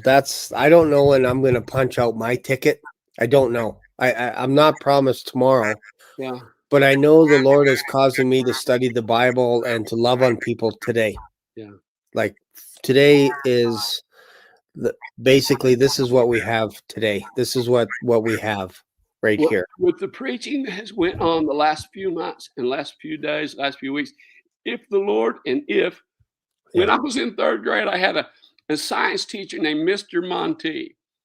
And one day he wrote on the board the word if. He said, this is the largest word in our language. Yeah. The little boy sitting next to me, Johnny Maddox, little red-haired, freckle-faced boy, he leans over, he says, I know words that are bigger than that. And I said, Johnny, he's not talking about how many letters are in that word. He's talking about what that word means. We were just third graders. And so if the Lord doesn't return tomorrow, then millions of people are going to be disappointed and sad and are going to be disillusioned with the Lord's return. So we have to take things with a grain of salt. It's like, be wonderful if he does come this Rosh Hashanah, but we might have one or two Rosh Hashanahs left. Hopefully nothing more than that, but we will see. And if he does come, man, it's good. Jane, you're up in Canada. Steve, you're down on the Gulf Coast, the coast of America. It kind of sounds like, from everybody that I've talked to, everybody's pretty much on the same page of September. Seems like September. And then, of course, we have the variance in years, like this Joshua guy saying tonight, tomorrow. Obviously, if that doesn't happen, I'm sorry. You got speaking at the UN. You were going to go through. Go ahead, Shane. I'm sorry. Yeah, I was just going to say, so if it doesn't happen today or tomorrow, I think it's fair to say that this Joshua dude, for example, got it wrong, and we either need to put him aside until he rejuggles his schedule and then comes back and then says maybe another date. And I fear that could happen with you, but I'm glad you said, like, you don't know if it could be next year, but it seems reasonable based on everything that it's September, but you're pretty convinced that it's, again, like you said, you're hoping, like, if it happens tomorrow, that's great, but you're pretty convinced that the Lord said to you not before November, based on everything that I've heard from you. Is that fair? No, the rapture has to take place Rosh Hashanah. The feast of Israel, the smaller feast, but the 7 major feasts of Israel, there's a natural side, a spiritual side, and a prophetic side. And the Feast of Trumpets, Rosh Hashanah, the prophetic side of that is the rapture. Okay? And so we know 100%, the rapture has to take place around Rosh Hashanah. The parameters of Rosh Hashanah, it can take place as early as September 5th or as late as October 5th. Somewhere in there, every year, Rosh Hashanah occurs between September 5th and October 5th. We know the rapture takes place in the early fall of the year. We just don't know which year, for sure. That's fair, and I think that's fair, because, again, we don't know until we're caught up. Yeah. Like, really. And the Lord told me, not before your 25th wedding anniversary. So that means Rosh Hashanah, the first true chance would be, even though, Steve, all of the math points to this year. Yeah. But we don't know all the facts about history, about math, and what years. Yeah. We absolutely don't But know. they're meeting to divide Jerusalem right now. The UN is, they're fixing to force that on Israel. Or at least it appears that they're going to force it on Israel. They're trying to. Great Britain, France, and a few countries have recognized a two-state system, a Palestinian state. Yeah, Canada. Circumstantial evidence, if we were in court, circumstantial evidence looks toward Rosh Hashanah right now. Only thing I can say is what God spoke to me. Right. And that's fair. Even though all of the math points to right now. And I think right now. And I think that's what we all have to wrestle with is you're going to have voices coming up that says, God said to me, told me this or that or whatever. And eventually somebody's going to be right one of these days. Like you got a 1 in 365 chance each year to get it right. And if we're focusing on September, you got a 1 in 30, and eventually somebody's going to be right. But I don't think we're going to be arguing as we're going up, going, aha, Philip was right. Stephen was wrong. Shane was right. We're not arguing with each other. And I'm hoping that Philip will invite me to his mansion. Yeah. Hey, we're going to have a party there. Yeah, that'd be good. Of course, I might just have the angels fix the food. There you go. Put them to work. Oh, man. Well, thank you. I appreciate this. I do have to shut it down. It's been 3 hours and 20 minutes. Yeah. Another record shattered. But I do appreciate having you on my channel. I would love to have you again as a guest sometime in the future if we're still here tomorrow, maybe somewhere down the road. If we're still here, the Lord willing. Clouds in the next couple of days, Philip. Yes. But at this point right now, I mean, it's it's all because even though, yes, I'm excited about right now, but I'm just, I saw you on Paul's program like in March or April, but then I didn't expect all of this stuff either to just blow up here in the last month or two. And then looking at all, did you expect this morning, Stephen, that Philip Barnett would be on my channel? Did you expect that this morning when you woke up? No, I've never asked him to be on. I mean, man, thank you for just coming on here. I appreciate that. It's so late at night. Thank you. Stephen, did you get it's 30 pages. I sent the final of the American Remnant to you today. Did you get that? Let me check. Let me just double check. Yes, I did. 2.5 months. Yes, thank you for sending that. I did. I just got it. Please give that to Shane, and Shane, share it with everybody you can. Sure. And I finished it last night, basically. And then the Lord spoke to me to put a couple more things in about a particular timing of the Chinese attack against Western Canada. Shane, you need to read it. You need Canada. What did we do? Wait, what? Wait. Actually close to China. Thing that he has said. I'll forward that to you, Shane. Yeah, give it to me, please. Now, so this 30-pager, that's inclusive of the first 12 pages. Well, that night when I preached, it was 19 pages, and now it's 30. And I've got 2 or 3 pages extra that the Lord gave to me on the way back from Florida. Remember, I preached in Houston, and then I had to go to Florida. My daughter won national championship for art for the Assembly of God in Florida. She took second place for college students. She took second place for piano and second place for fiber art. And there were 22,000 people. There were thousands of entries, and she took first place in one category and second place in 2. And last year she took first place in small human video. And so my kids are smart like my wife, but they don't. Wow. That's funny. That's awesome. That's cool. Well, it's a Wow. pleasure. You read that, and the very end of that Yeah, send that to me, talks about Stephen. Western Canada. Read that. The end of it talks about Okay. Canada. Read that, and I'll come back on. I've got to be school early in the morning. I've got classes all day. I have to teach. Sure. But you'll Yeah, come back I'll on read with it. us, huh? Do what, Steve? But you'll come back on with us. Sure. Awesome. Okay. All right, sir. Well, you have a good night. Thank you. I appreciate you being on there, on here. And also, Steve, the that message that night, I think I mentioned when I first came on, has been it's been combined to like an hour and 10 minutes, and it was translated into Russian, and we've had 100,000 views this week. That's amazing. Yeah. So Those God bless you Russians. guys. Have a Okay, good night. that's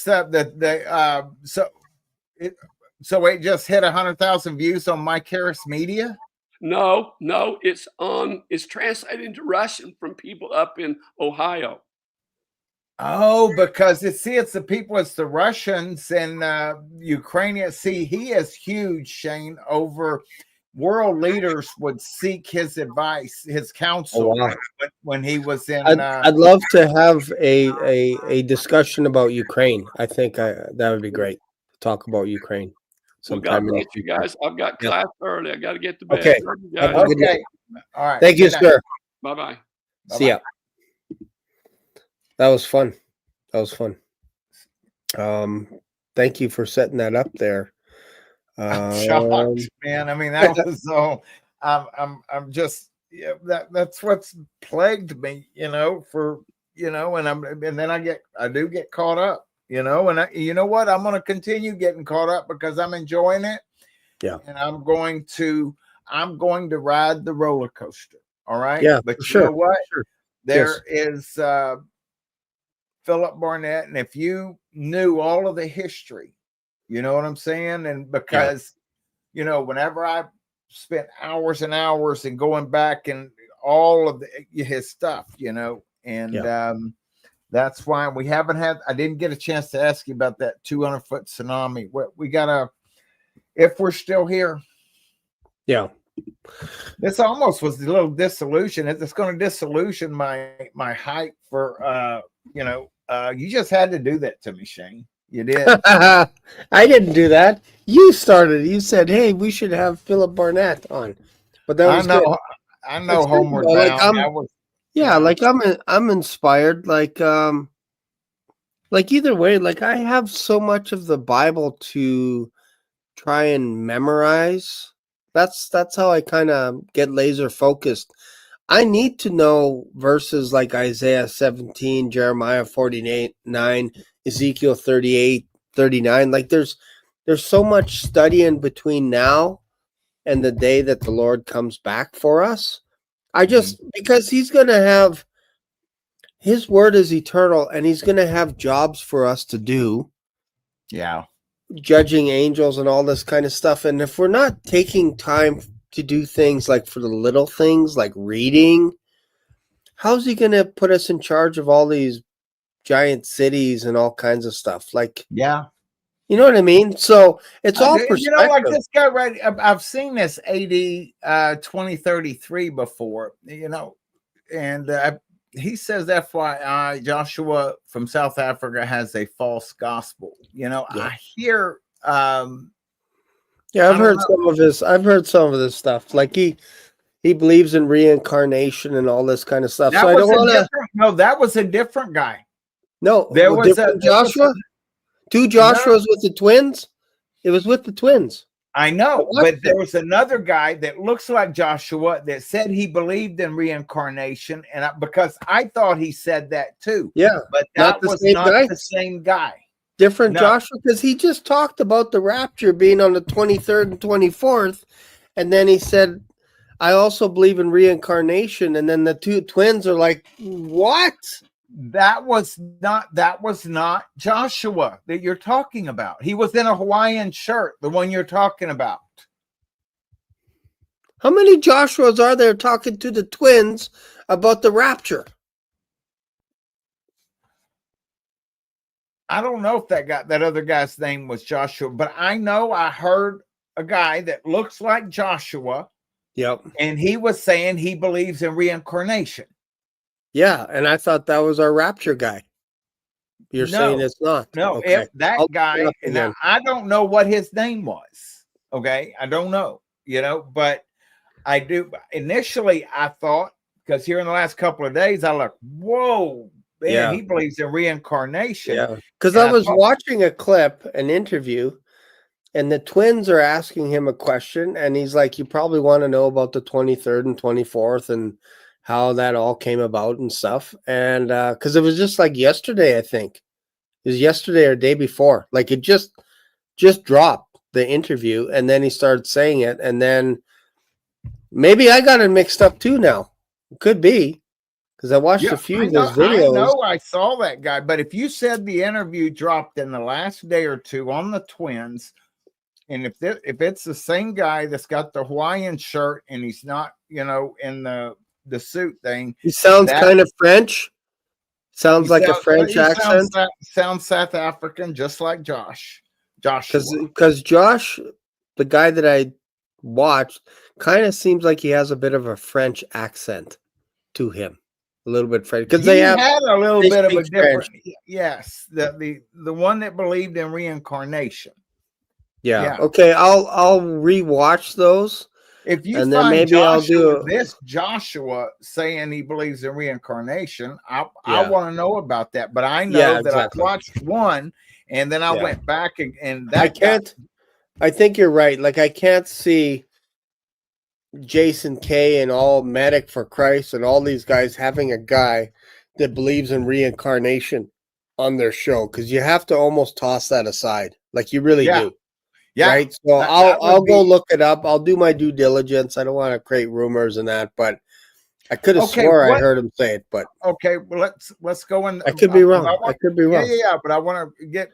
Do you need a different email for me to send? Because I can forward you this, or do you want me to just send it to the pod request one, or do you want to? No, just send it to pod request. That's fine. That's fine.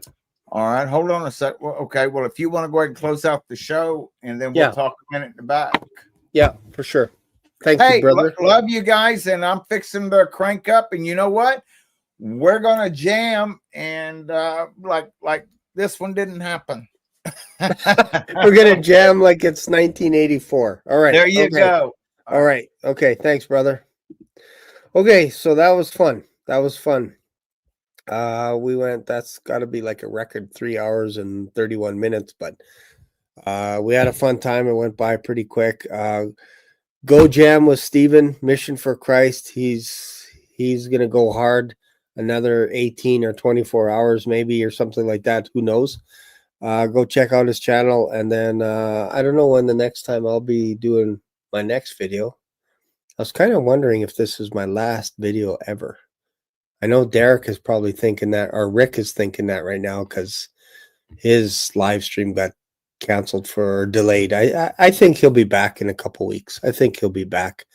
It was just kind of a shame that the momentum was like probably the peak, and then nothing for a couple of weeks. So YouTube, that's not very nice. That's not very nice. Could happen to any one of us. Could happen to me. Somebody can complain and say, hey, this guy has too many King James Bibles on his shelf. Cancel him, and who knows, right? It's crazy world. Crazy world. People have nothing better to do than to try and cancel people. It's so weird. How about just debate a person? Or how about have a conversation with people? Stop canceling people. My goodness. All right. Thank you guys. And I appreciate you guys for hanging out. Love you guys a lot. You know that. Continue to subscribe to my channel. And I'll see you in another video. Bye for now. Black Swan Revelations here on YouTube brought you today's mind-bending journey. Dive into the discussion, your comments, questions, prayer requests, and powerful testimonies of Jesus' love are what fuel this community. Did today's episode hit home? Smash that like button. New here? Subscribe and ring the notification bell so you never miss a live stream or a video upload. Thanks for being part of today's adventure. Catch you in the next video, or maybe even in the clouds. Stay curious, stay blessed.